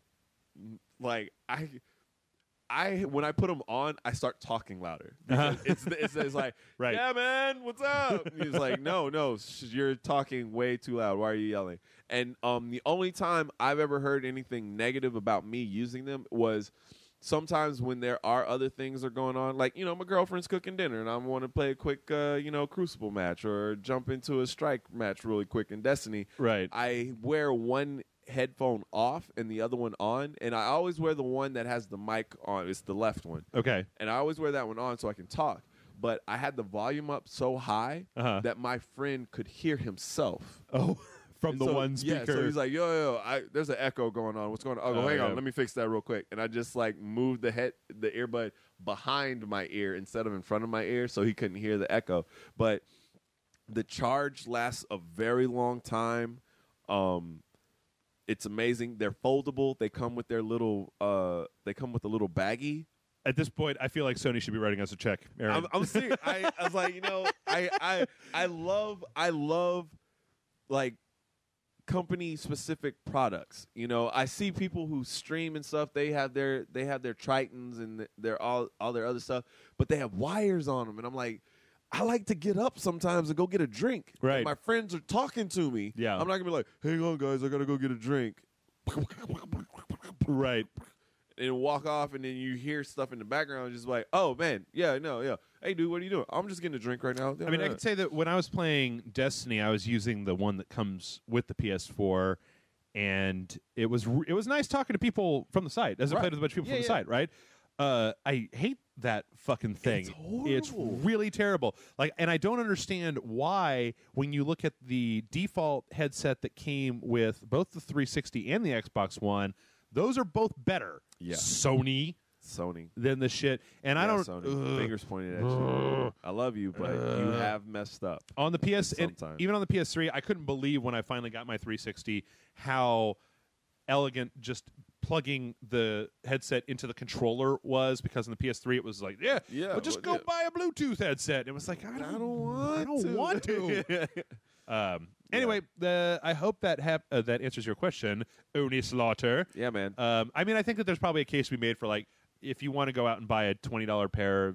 There's nothing wrong with it. And also, at the same and time, the beautiful thing about the PS4 is like what Jeff was just saying. You can plug it straight into the controller. So you literally could take earbuds that you listen to your music to and plug it in. Well, it's got to be a specific kind, though, right? It isn't just for... No? No. I use my Samsung phone earbuds to plug into my controller. Really? Really. And because it works just as well. The only thing keeping me from letting somebody else do Streaming Sunday is the fact that I can't get... I'll be goddamned. Yep. So I can just give Jason a mixing board. We can use our badass mics. There it is. Yeah. All right. This has been very instructive. All right. Our next one comes in from Mike. And Mike says, "Hi, priests of the Dong Lord. Mike from Virginia here, and I could use your sage advice. I'm going to make the jump to a new console soon, and I wanted your opinions about the PS4 and Xbox One now that they have been out for a while. I'm leaning towards Xbox One, but most of my friends have a PS4. Are there any features of either console that really stand out to you? May the adamantium shaft of Dogacles always be erected. His blessings never come prematurely." Mike from Virginia. Yes, you'll have to. I don't know if you've been on an email show where the blessings of our. We said this. Yep, that's the thing. I would tell you. Well, what I'm mainly laughing at is like, I think you picked some of these questions just because you knew I was going to be doing this. I did. Actually, we didn't get a huge amount of questions this week, but I did know this one. So what I figured was that we just had you talking about the PlayStation 4. So I'm going to go ahead and I'm just going to do devil's advocate here. I'm going to make the case for the Xbox One. Well, what's funny, I was actually going. I wasn't going to play devil's advocate because I'm always going to lean towards the PS4. Right. But me personally, I still to this day fight not buying an Xbox One. Yeah. I truly do, because there are some amazing games coming out for it and some that are already on it, Killer Instincts. And so it's one of those things where what it comes down to, no matter what system you're leaning towards, no matter what system your friends have or anything like this, because I actually went through this, a group of my friends actually went through this together, because one of our friends, Xbox 360 PC gamer. Right. That was his world. Mm-hmm. Period. Hated the PlayStation controllers. Okay. I'm talking hated. I'm not really sure. Okay. His reasoning made no sense whatsoever. I've been using a PlayStation controller for so long. Right. It's like there it is. Yeah. You know, it's like, there it is. But we consistently started telling him about the amazing things that can be done. It's like cross-game chat, all of this, blah, blah, blah, blah, these games, that game, blah, blah, blah, blah, blah. But then it got to a point where everything we were saying, he would have a personal reason of why not to get a PlayStation 4. Okay. And then I realized I was becoming one of those guys where I was just like, you have to get a PlayStation 4. And I was just like, shut the fuck up, Aaron. Yeah. And I go, hey, man, all due respect, no matter what, get whatever system you want to get. If you're used to the Xbox, get the Xbox. Sure. If you're not used to a PlayStation 4, it's going to be a completely different learning thing. Just know you got a group of people here that can help you. Right. And so in the end, he got a PlayStation 4 and he loves it. Yeah. The first game he played was Watch Dogs. Almost made him sell it.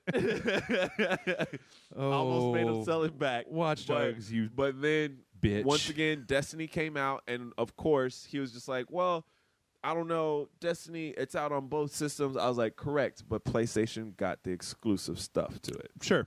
And I go, and he's huge on Call of Duty, so he's always like, Call of Duty and Microsoft are like, bosom buddies. Right. Yep. They get all the map packs first. Get it here first. Right. On Xbox. Yep. Cool. Awesome. But then he was like, oh, wait, PlayStation 4 is getting all of this stuff, and it's not like get it a week before, it's get it only. Right. I was like, yeah. And he's like, all right, we'll see.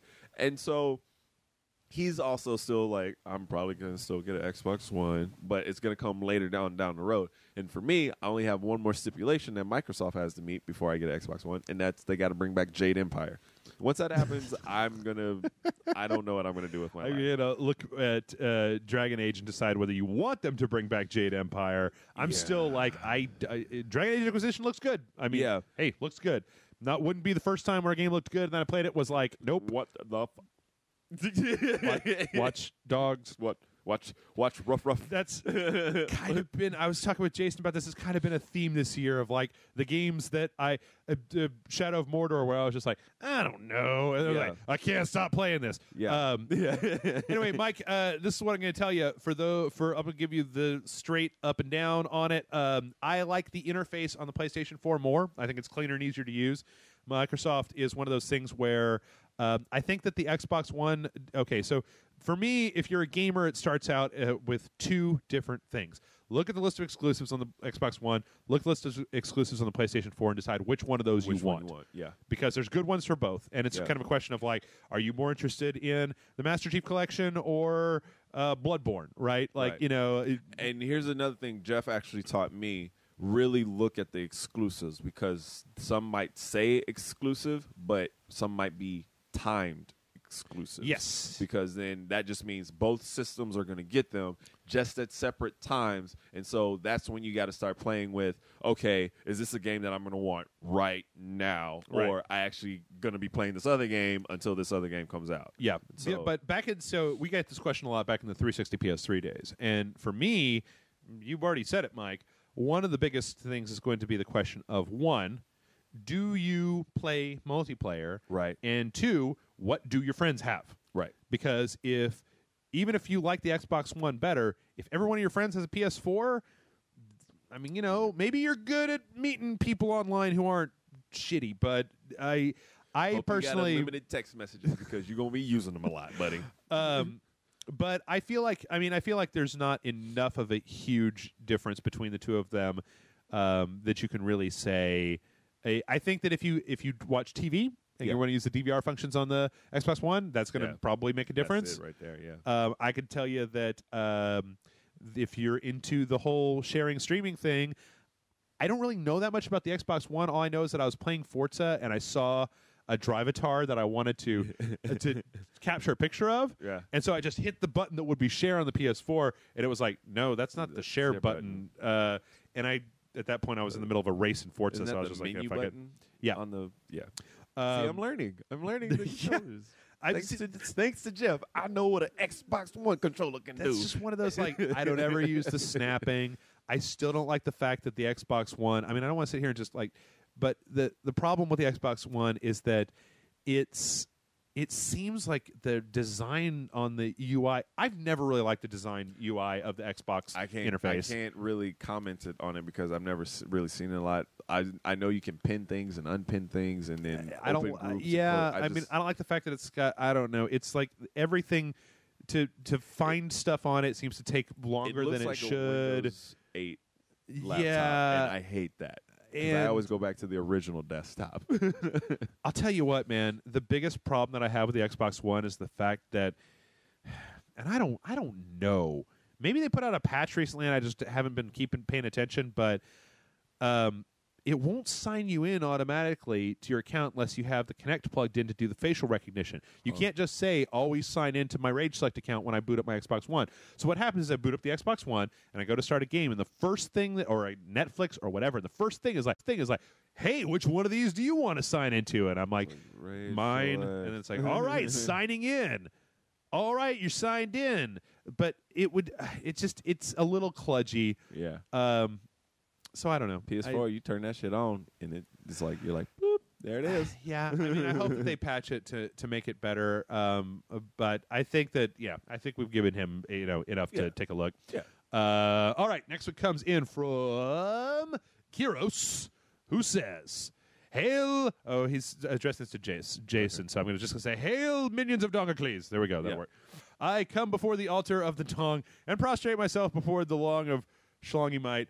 I gotta put a little bit of a kibosh on this. I'm not gonna read every one of these. They're getting longer. Oh, man. And even that's a joke, right? Right. Man, you guys. With hope the testicular scales find my pleas worthy of his firm wisdom. Scales. Ugh. Yeah, that's all right. You need to get some ointment, homie. How do you feel when a developer, be they film or video game or comic book, get a hold of a franchise and set about creating a property that plays fast and loose with the established canon? Such an example would be much like The Force Unleashed came along and really messed with the establishing of the Rebel Alliance, or more recently, Middle-earth: Shadow of Mordor. I'll come back to that in a second. Do such things come off as a simple cash grab by using a popular franchise, or do they have their place amongst the works? May the blessings of Dong Father be upon you. Gary Marspan, ever at your side. It's Cocaine Revolver and Loretta forever behind you. Humbly, Kiros. I do not want Loretta behind me. Nobody really does, but that's where she likes to stand, man. Unless she's like eating something. Keep telling her not away. to. Yeah.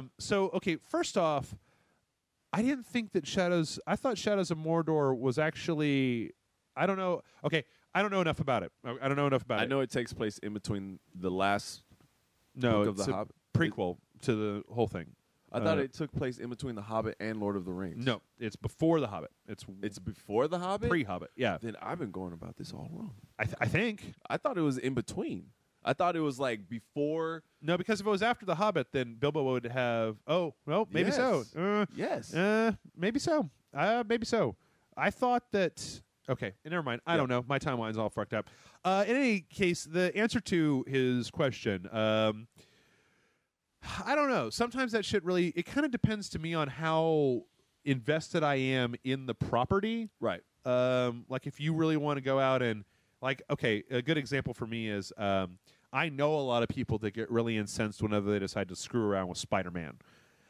I don't really care enough about Spider-Man to care. Spider bitch. Okay, now Jason needs to be here. I have arachnophobia, so I have no reason to like him. Okay. I really don't. His origin scares me. Right. That is my fear. You got bit by a radioactive spider. Now you got superpowers, and you're gonna be a Spider-Man. Right. I'd be like, shoot me in the fucking head. I was trying to think. I mean, it's it's with any popular franchise. I think that the problem that you get into a lot of times is that you get a person who writes or directs or does a thing who has a specific idea in mind of what they're doing, and then suddenly you get all this spin-off shit of somebody else who's just like, hey, what would be great is if we took this and blah, blah, blah. And sometimes that stuff works out really well because the original author can become too entrenched in their vision, right? Yeah. That they can't break out of it. Like, I think that Lucas should have had Star Wars taken away from him a long time ago. That's just me. Not that Force Unleashed was really the greatest story of the world because it didn't make a whole lot of sense, but... Star Killer. What kind of name is that? No, for me it was just the Emperor going, there are rebels out there. Go get them all together and make their cause much stronger so that we know where they all are. And you go, why wouldn't you just find them and assassinate them? Or I don't know, like if they're just all rabbling out there, then I don't know. Anyway, it kind of depends. As I get older, I think I get less pissed off by it. For me, coming from film, video, Resident Evil. Okay. In the beginning, the very first Resident Evil movie, I was just like, yes, they made it a movie. Awesome. Yeah. Mila Jovovich. Yeah. Get it. What's up? and so, but then when you watch the movie, you start realizing, oh, this has nothing to do with the video game. Yep. And then one thing that I love that entire series. The series does fall off at some point, but they try to redeem themselves. But also at the same time, if you're just looking at it for just a zombie movie, it's exactly that with characters from a video game that have nothing to do with that video game. They took the names of the people in the video game and put them in this movie and just had free reign with it. Yep. Because the company was just like, hey, do your thing. I don't like those movies anymore. Well, and that's the thing. I love them because they're just no nonsense. Bleh. Yeah. Yeah, and like the game director did say, he was like, I apologize. We started making the games too much action like the movies. Yeah, the movies, and we fell off to where that was his doing. Yeah. And I saw a lot of people like, oh, I blame the movies. I was like, you can't blame the movies. You blame the game director for being like, you know what? These movies are making a lot of money. Right. Let's try to put some action in here. And then they also went along the way to like putting Leon in like the CGI movies and stuff. Oh yeah, Degeneration. Which are awesome. But at the same time, I see how some people are like, but that Leon can't do that in the game. And then the guy's like, let's put it in the game. And it doesn't work. Because you still have like people who like, walk this, turn this, like walk the original tank controls, yeah. And so like Resident Evil 4 was probably the perfect mixture of action and horror and survival and stuff like that. Yeah. 'Cause then when they got to Resident Evil 5 and they go to Africa and they do all the blood diamond shit, and like, I know that didn't happen, but I was like, what is going on? 5 was okay. Because then Wesker is Agent Smith and Neo combined from the Matrix. Because I was just like, time out. What happened? I had some. There was some of the kind of like there was some stuff in Resident Evil 5 that I thought was interesting and impressive, but it wasn't. I mean, but see, the problem with even a lot of that, and this is kind of off the topic of this guy, is that I've talked about this before. It's the problem that you get into where you go, you can't keep making the same game over and over again. Right. You can't do that. You can't. But if you go too far away from the roots of the game, then you're going to lose the people who liked it in the first place, because this was a, it'd be like saying the next Peggle game is going to be a first-person shooter. we're taking this series in a new direction. And you go, well, What? nobody who plays Peggle wants to play a first-person shooter. No, well, I do, but you'd want to put on the freaking Oculus and go at it. I kind of always want to put the Oculus on. Yeah, I just want to live in the Oculus. But it's one of those things where it takes a certain amount of, I think, like, smarts. You really have to get somebody who's really familiar with games, who's really familiar with development, to be able to say, like, these are the things that made this good, and now we're going to use those same things a different way, which is why I think Resident Evil 4 worked. Right. Is because they updated the control scheme, so it wasn't tank controls. Right. But by the same token, they found clever ways to put limitations on you so that it still had the fear and the suspense from the original Resident Evil. Yes. In fact, it's interesting when you look at that. I think you could probably write a whole paper in master design or in game design based on that. When you say you went from giving the player 3 bullets to giving them like 60 bullets, but it was still scary. Yeah. But back to the question here. Yeah. One thing I can tell them is that, and this is the thing that pops out to me, and I'm a firm believer in it, and you can call me like optimist or whatever you call it, glass half full. I just say knock the glass over. It doesn't matter. It doesn't matter. Right. Everything does have its place, whether it's completely shit or it's like amazing. Everything has its place. The one thing that needs to be like really focused on or relied on, and it's not by the consumer but by the game companies, is what's working. Yeah. If the hardcore gamer, the person who will go to the midnight release every single time, buy the merchandise, buy the posters, buy all of this, buy all the DLC, expansion passes, whatever. If that person is willing to do this for your franchise continuously, you're doing something right. Now, and this is because this is like the biggest game that's going on in my world right now, Destiny. Yeah. Bungie is on to something. And like, yeah, people will be like, but Bungie's been doing Halo and all that. But Bungie, what they have done, and this is like, and I know there are probably shit tons of other video game companies that have done this, but it's because I'm playing this game now, and this is what I've seen. They are constantly looking at what the players are saying. Mm-hmm. And the fact that one thing that draws me to it even more is that they have a sense of humor. Mm-hmm. They're not like, we're working on a problem to fix this. Right. Have a nice day. They're like, with the situation with the Cryptarch, they wrote this whole thing of acting like the Cryptarch was a real person, and they're like, we showed the Cryptarch some of the things that you guys were saying. Yeah. And like something like this. And this is what the Cryptarch's response was. And so then we were like, yo, you got to fix this, man. And he's like, okay. And I was like, they didn't have to do that. Yeah. And the fact that they're like, we hear you. We understand that in order for this to grow to what we in this company, one, hope it grows to be. Sure. And two, knows that it can grow to be. Mm-hmm. We need to keep up with what's going on. And I don't, a lot of people, like, the one thing I hear is like, it's Halo. It's Halo and Call of Duty put together. Well, I played the Halo story. I played Call of Duty 2. Yeah.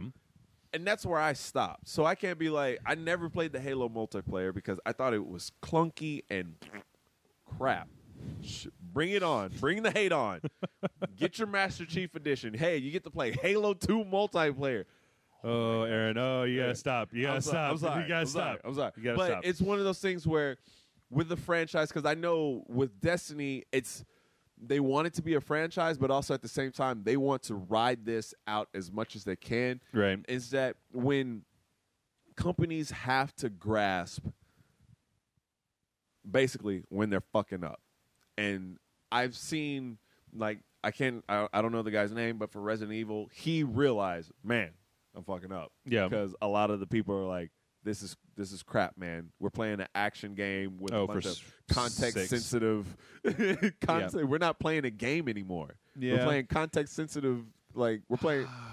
and so I can't delve into, like, the Star Wars world because I didn't really jump into those games. But, like, with the Middle-earth Shadows of Mordor, I've never played a Lord of the Rings game in my life. Yeah. But they've made me a fan of this game. Well, it's. I think that. I mean, I think that at a certain point, right? There's a certain level of player, or not player, because that's what we're talking about here. Fan, Right. you can never please. Correct. There's a certain Without a group. shadow of a doubt. Yes. Like, okay, let me put it this way. If I was to play Force Unleashed and not know anything about the Star Wars universe, Yeah. it would be fine. I'd be like, "Why are you upset? It was just a guy. He's a guy. You He's throw a lightsaber. got a laser sword. The control's a little clunky, but all right, whatever." It's when you have to start talking to people about, well, in the extended canon, there was a 6-book series established Mon Mothma, and then people just go. Yeah. And they just tune out immediately. So I think that the problem here is that there is a balance to be struck between you got to give a developer creative control or a writer or whoever creative control over doing what they want to do. But you also need to do what you were saying, which is listen when it doesn't work. Yes. And I think that Capcom has done that, right? Because they've split Resident Evil now into basically 2 branches where you've got Revelations for the spooky side. Yeah. And then apparently the other Resident Evil is going to be action movie. A lot of people did like the action stuff because they're like, whoa. Yeah, we are playing a bunch of badasses surviving the zombie apocalypse or virus or whatever the fuck it is now. And then there are other people like, man, I want to go back to being scared. And and it was like, okay, cool. I think we talked about this a long time ago where we're talking about Resident Evil, and I'm like, for my money, the best thing you could ever do with the Resident Evil series is get rid of the characters, because like Leon and Chris and Jill and all of them, like they've been through a million apocalypses at this point. Vacation, man. Yeah, let's or just kill them. Go find somebody kill new them off or something. Yeah, they can't. They're not immortal. They can't be immortal. You know what I would do if I was going to do Resident Evil? I'd reboot it. I'd reboot the franchise, and I would start over again. And the first thing that I would do is I would put every character from Resident Evil, from the nurse in the Zero in the first one, and Ashley, the president's daughter, and Leon, because I know Leon wasn't in the first game. It was Chris Redfield. Put them all in there. Put them all in the mansion, like in the first game, right? And then make that game where it's like Mass Effect, where people can die. And then let people get killed off. And like that would bring back a little bit more, you know. Yeah. All right. Next up, we've got one from the comic narrator. He says, or she says, I think it's he. Before a new Metal Gear game releases, there are always rumors. As Solid Snake is never going to be a playable character again, do you think this could be the last main series title, as there have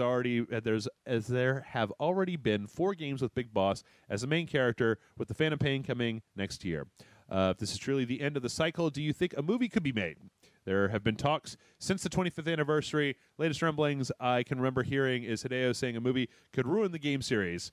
I don't know about that. If I was to make a movie, I would make 2 films based on a heavily edited version of Big Boss's earlier days, Snake Eater, etc. Then I would, if successful, I'd move on to Solid Snake. Would you watch a Metal Gear movie? Thank you, Jeff, and Aaron for the content. Keep on donging it up. And this is from the comedic narrator. Now, are you Metal Gear at all? Okay. Nope.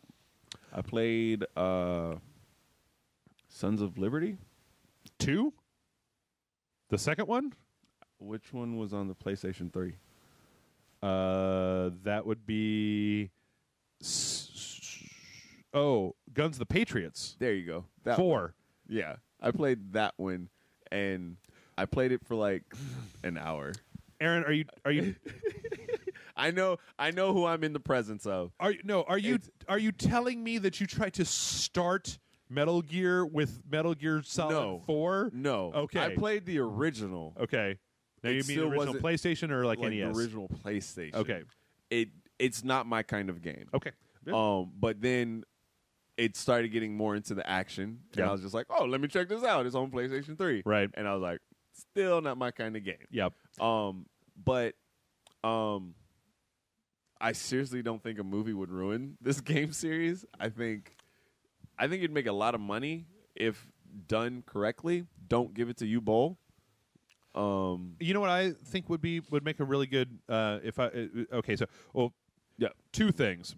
One, I'd much rather see this. I know it would never happen. I know it would never get the love it would deserve, but I think it would make a much better TV series. That'd actually be pretty than it would a movie. Yeah. Is if I had 2 or 3 seasons worth of putting Snake Eater in, you could actually get a lot of, because the thing about Metal Gear is that the games are fairly long and they're fairly dense with shit. Like, we're doing a sequential playthrough on Saturdays of Snake Eater, and we're just skipping huge swaths of the game. Triangle. Right. But, this is a thing that I think people tend to forget. I think Peace Walker is a wonderful, wonderful game. I've even... Revengeance, okay, kind of still so-so on that game. Flashy one, right? Yeah, it was I played that one. Raiden, yeah. Yeah, I played that one. You probably really liked that game, yeah, right? I played that one. You didn't have any... This goes back to the previous question. You didn't have any of the baggage where you're just like, that's not how this works! No, yeah. I played that. I played the shit out of that one. But you know what? This is my feeling, and a lot of people don't... a lot of people that I know don't really understand this. I don't want Hideo Kojima to make any more Metal Gear games, because... every time he makes another, okay, so let me put this in perspective. Metal Gear Solid 1, 2, 3, 4, great franchise, right? It was the first one, and then the sequel to the first one, they changed over to Raiden, and then the third one, we go back in time, we get the origins of Big Boss, and then in the fourth one, wrap the entire series up in a big old fan servicey bow. I wept at the end. It was crazy. It was great. Right.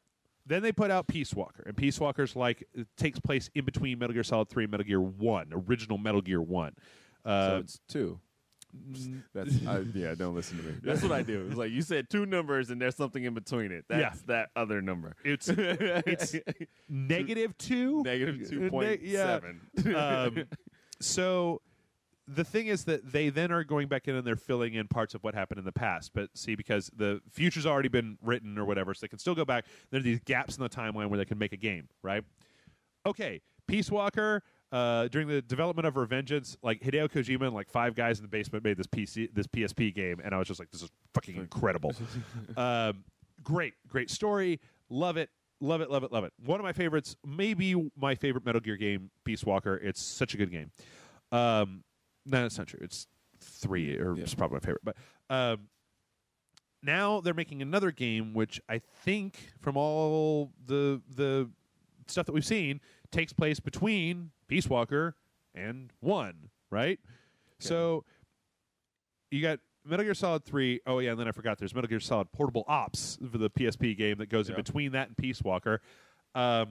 And the thing is that the more you keep shoving shit into Big Boss's backstory between 3 and 1, actually, you know what? Fuck that. I just want him to go make a game that's not Metal Gear. I want him to go make his game that he wants. Make a new Police Knots. Make Boktai, but put it on the PlayStation 4. I think that the dude... Silent Hill? I think that's great. I mean, he was, producer on Shadow, the Castlevania... the one that came out on the PlayStation 3. Yeah. Shadows of Lords of Shadow. Shadows. Lords of Shadow. Which was good. I played that. I think I would love to see Hideo Kojima put all his time into a Silent Hill game, because he's got an attention to detail which I think could work really well for a game like that. Man, it's gonna be awesome. So I think that the motherfucker should stop making games. As far as movies go, I think that this goes exactly back to the previous question. There is no way to directly film Metal Gear movies. Nobody will understand them. It will be ridiculous if you try to just put that shit on screen. Yeah, you can't. Yeah. Even if you start at the beginning with Snake Eater, it's going to come off as ridiculous. People are going to be like, the guy's full of bees? Wait, he's a ghost commando? What the fuck am I watching, Showtime? Is this Japanime?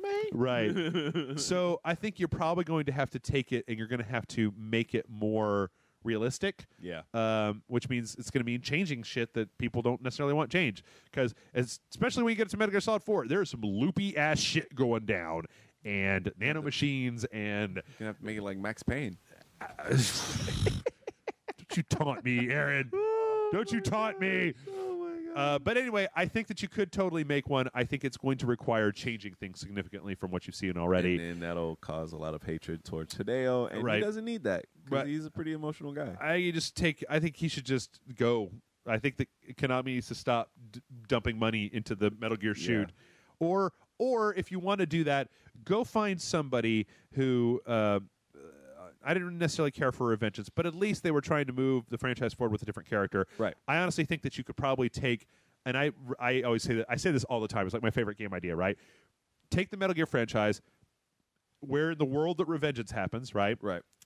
And go somewhere else in the world and find somebody else and make them the main character. Yep. And don't bring in Solid Snake, and don't bring in Otacon, and don't bring in That Sonny. way you can actually start fresh and Right. You don't even have to. You don't have to erase that stuff. It could be in the same world. Be in the same. Yeah. Right. Yeah, But while he's over there cutting up Doing this thing, cyborgs, yeah. we got another guy over here that's doing something different. Yeah. I don't think that's a great idea. blowing up shit. Yeah. Whatever. All right. This next one comes in. Actually, you know what? I'm starting to get a little bit. Let me just check through these here real fast. I'm going to cut this one and this one. All right. 2 more questions. We go on a little bit longer. All good. All right. This next one comes in from Connor. Connor says, Can I read it? yes, go right ahead, please. In the beginning was the Dong, and the Dong was with God, and the Dong was God. Is that your Morgan Freeman? No, that was, I don't know what that was. I don't know. That was weird. Yeah, I wasn't quite sure if you were trying for something there. All right. Morgan Freeman would be like, Dong one. Oh, Dear Jeff and Jason. wait, what is this link down here? I don't know. 316? I think it's just linked into 3. I don't do it. Yeah, I Don't can't. do it. Yeah, I can't Don't see do it. it. Anyway, Connor says, "Dear Jeff and Aaron, I have recently watched all of Attack on Titan in the original Japanese, no less, and love it. I found this quite surprising, as I usually hate Japanese media. Between the sexually androgynous teenage protagonist, the over-the-top nature, and Pearl Harbor, I find most Japanese media strange and stupid."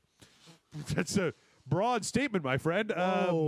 My question is, do you have any strong cultural biases against media from certain countries? If so, are there any exceptions that you enjoy in spite of your bias? Sincerely, Connor Brink.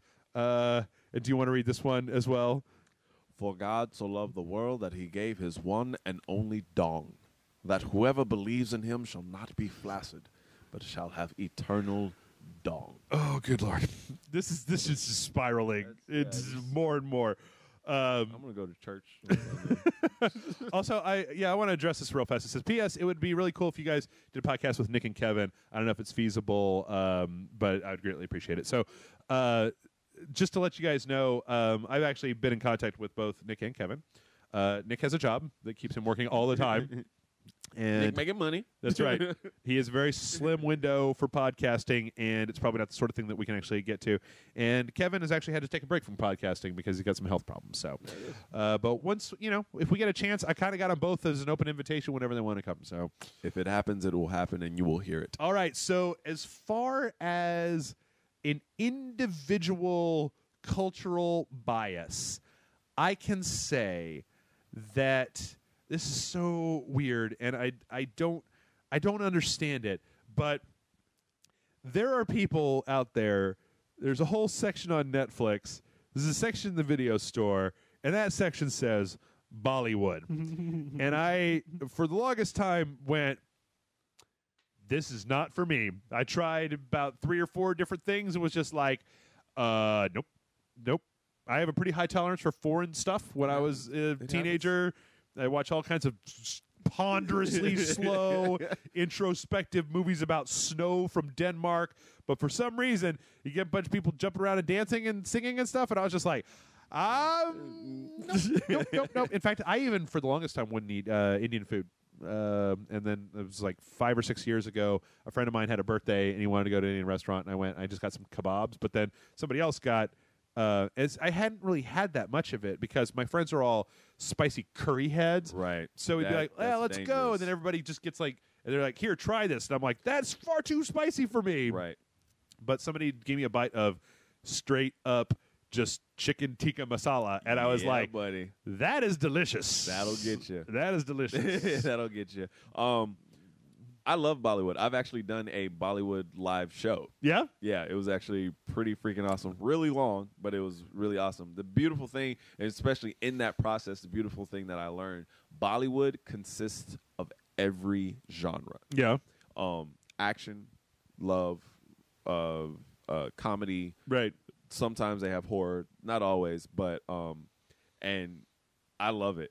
It's really long. Yeah. So you got to have the patience for that. Like, hey, I'm about to watch a 3-hour and 15-minute movie. Right. But this is where it also goes against me because it's not really a cultural thing. I hate musicals. Oh, yeah? So when the music does start happening in Bollywood, which happens a lot, I'm Right. like, God almighty. Why don't you like musicals? I- or is there any specific reason, or is it just... I cannot grasp the concept, and this is, I guess, from my anger management and martial arts training and all of this other stuff. I can't grasp the concept of I'm so filled with emotion, whether it be rage, love, or just sadness, that I have to sing about to it. break out into song? It's like, I'm angry, hit something. I'm sad, go cry. I'm in love, oh, go have some sex or go slap somebody on the butt. Right. Something. Is that what you do when you're in love? James has been telling me something entirely different. slap somebody on the ass. That's what you There it do. is. Slap them on the butt. Woo! I love you. Smack.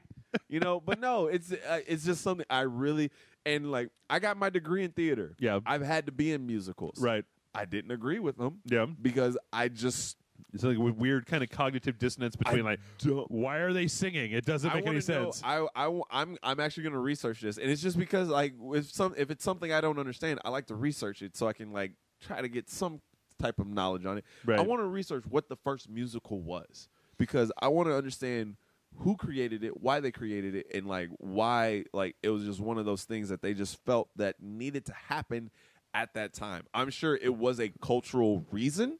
Well, I would probably think that that it probably evolved from stage plays where they would sing, Of course. right? Of course. But that's musical. I just looked up musical theater. Let's see. The Black Crook, 1866, which some historians consider the first musical. It's like a stage play. Yeah. It's like a stage extravaganza. Okay, there's way too many words here. We can yeah, get back to that cool. later. Yeah, anyway. So no musicals. But no musicals. No Nope. musicals. But as far as cultural stuff goes, not... I'm about it all. Yeah. Actually, I'll watch anything and everything that just isn't horrible. Like I don't know. It's not a cultural. I can't say it's a cultural thing. Like the one movie that when someone always says like, "What is the one movie you hate?" Yeah. Or, what is the one thing you really hate? Right. And hate is such a strong word, but I can truly use it with this. Hot Tub Time Machine. Really?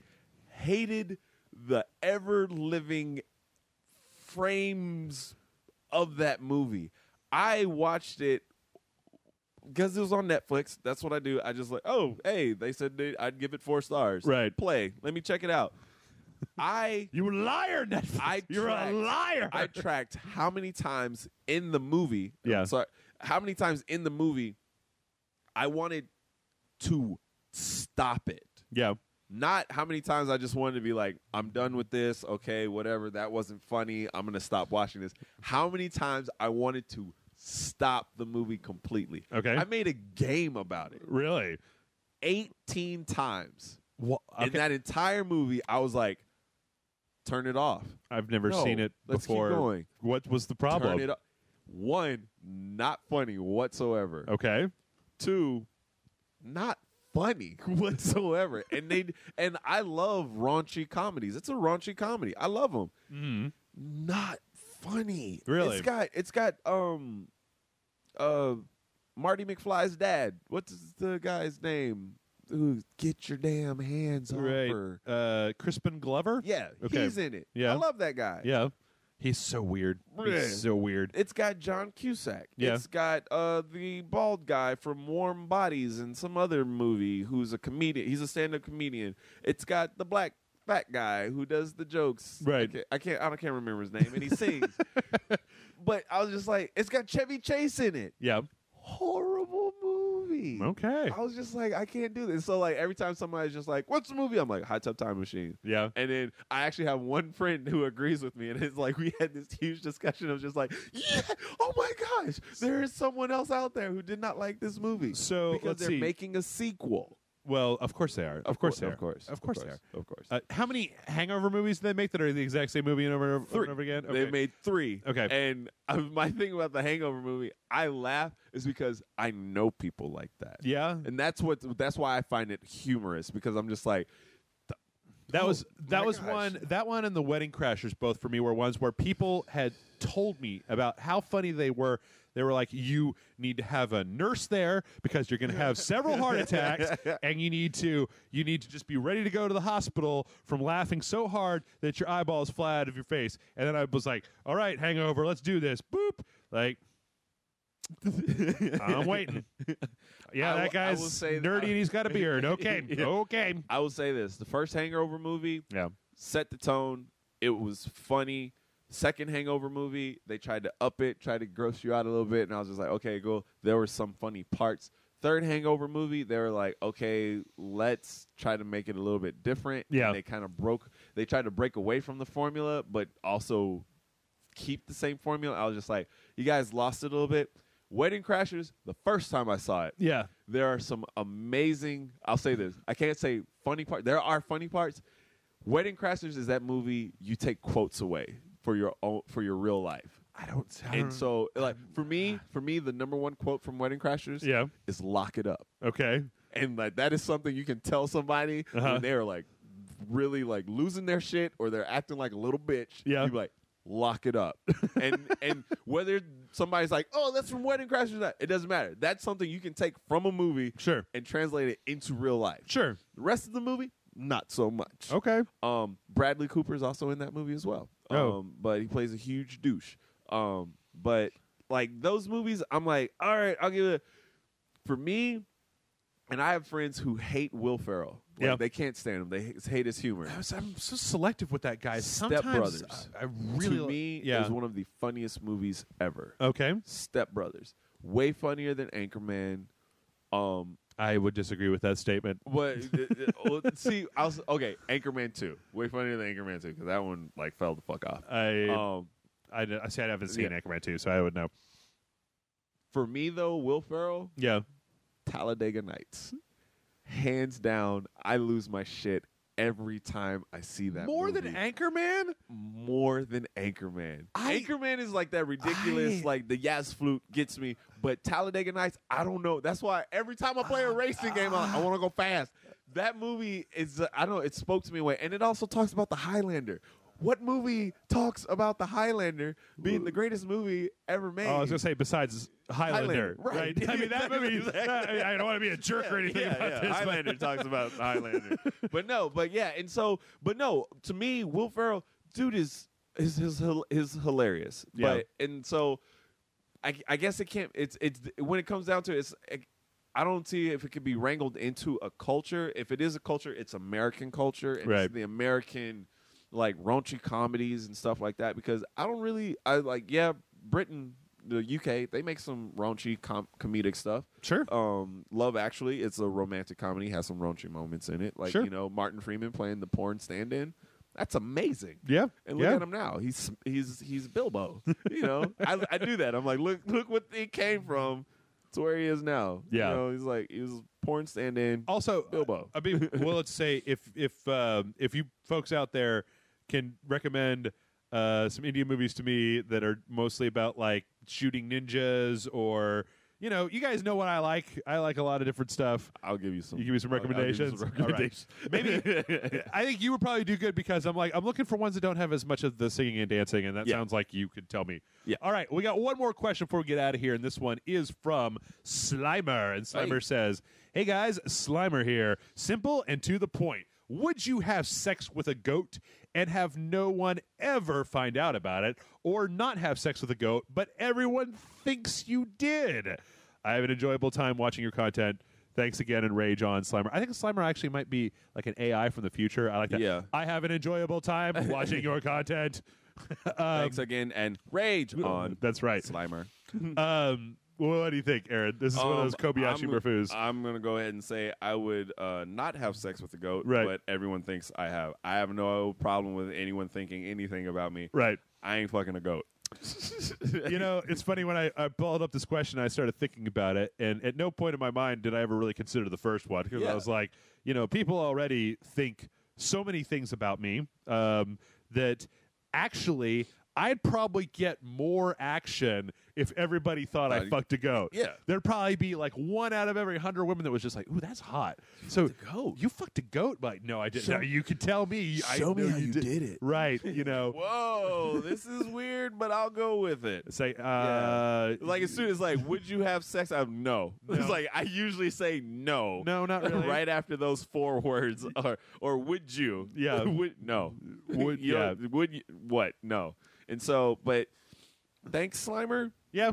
Yeah. This is the second kind of challenge email we've got. You guys are getting better. This what was the better. What was the first challenge? There have been a few others. One was about kind of it was like Brewster's Millions or something else. I don't remember the details too. One was very simple. That was, would you rather eat cock flavored pizza or suck pizza flavored cock? That one was a pretty good one. I think that we went with starve. Okay, there you go. Option 3, whatever it is, I don't care. There's always a third option. Yep. But that's all the questions that we have this week. So we're going to go ahead and wrap it up. But if you have questions, you can send them into mail@rageselect.com. It's mail@rageselect.com. Please, for the love of all that's holy in this earth, do not send your questions. Do not send your questions to the admin account because, 1, I won't read them, and 2, it just shows that you can't follow directions. And, hey, come on. Aaron, thank you so much for coming by. Mail, M-A-I-L. Yes. Ampersand. Is that what that is? RageSelect.com. Ampersand is the one that goes in a circle, right? That's that was no, I think it's that's the and the and thing? Yeah, I think ampersand is that one. Then don't listen to me. Don't send it to ampersand. This is my first time on the podcast. Don't listen to me. I've got it written across the wall in 12-foot letters, man. I'm sorry. I can't read. Everybody tells me what I have to say when I act. All right, I'll get you a script next time. Thank you, folks. I hope that you all have a wonderful week coming up, and we'll catch you next week for another Rage Select podcast.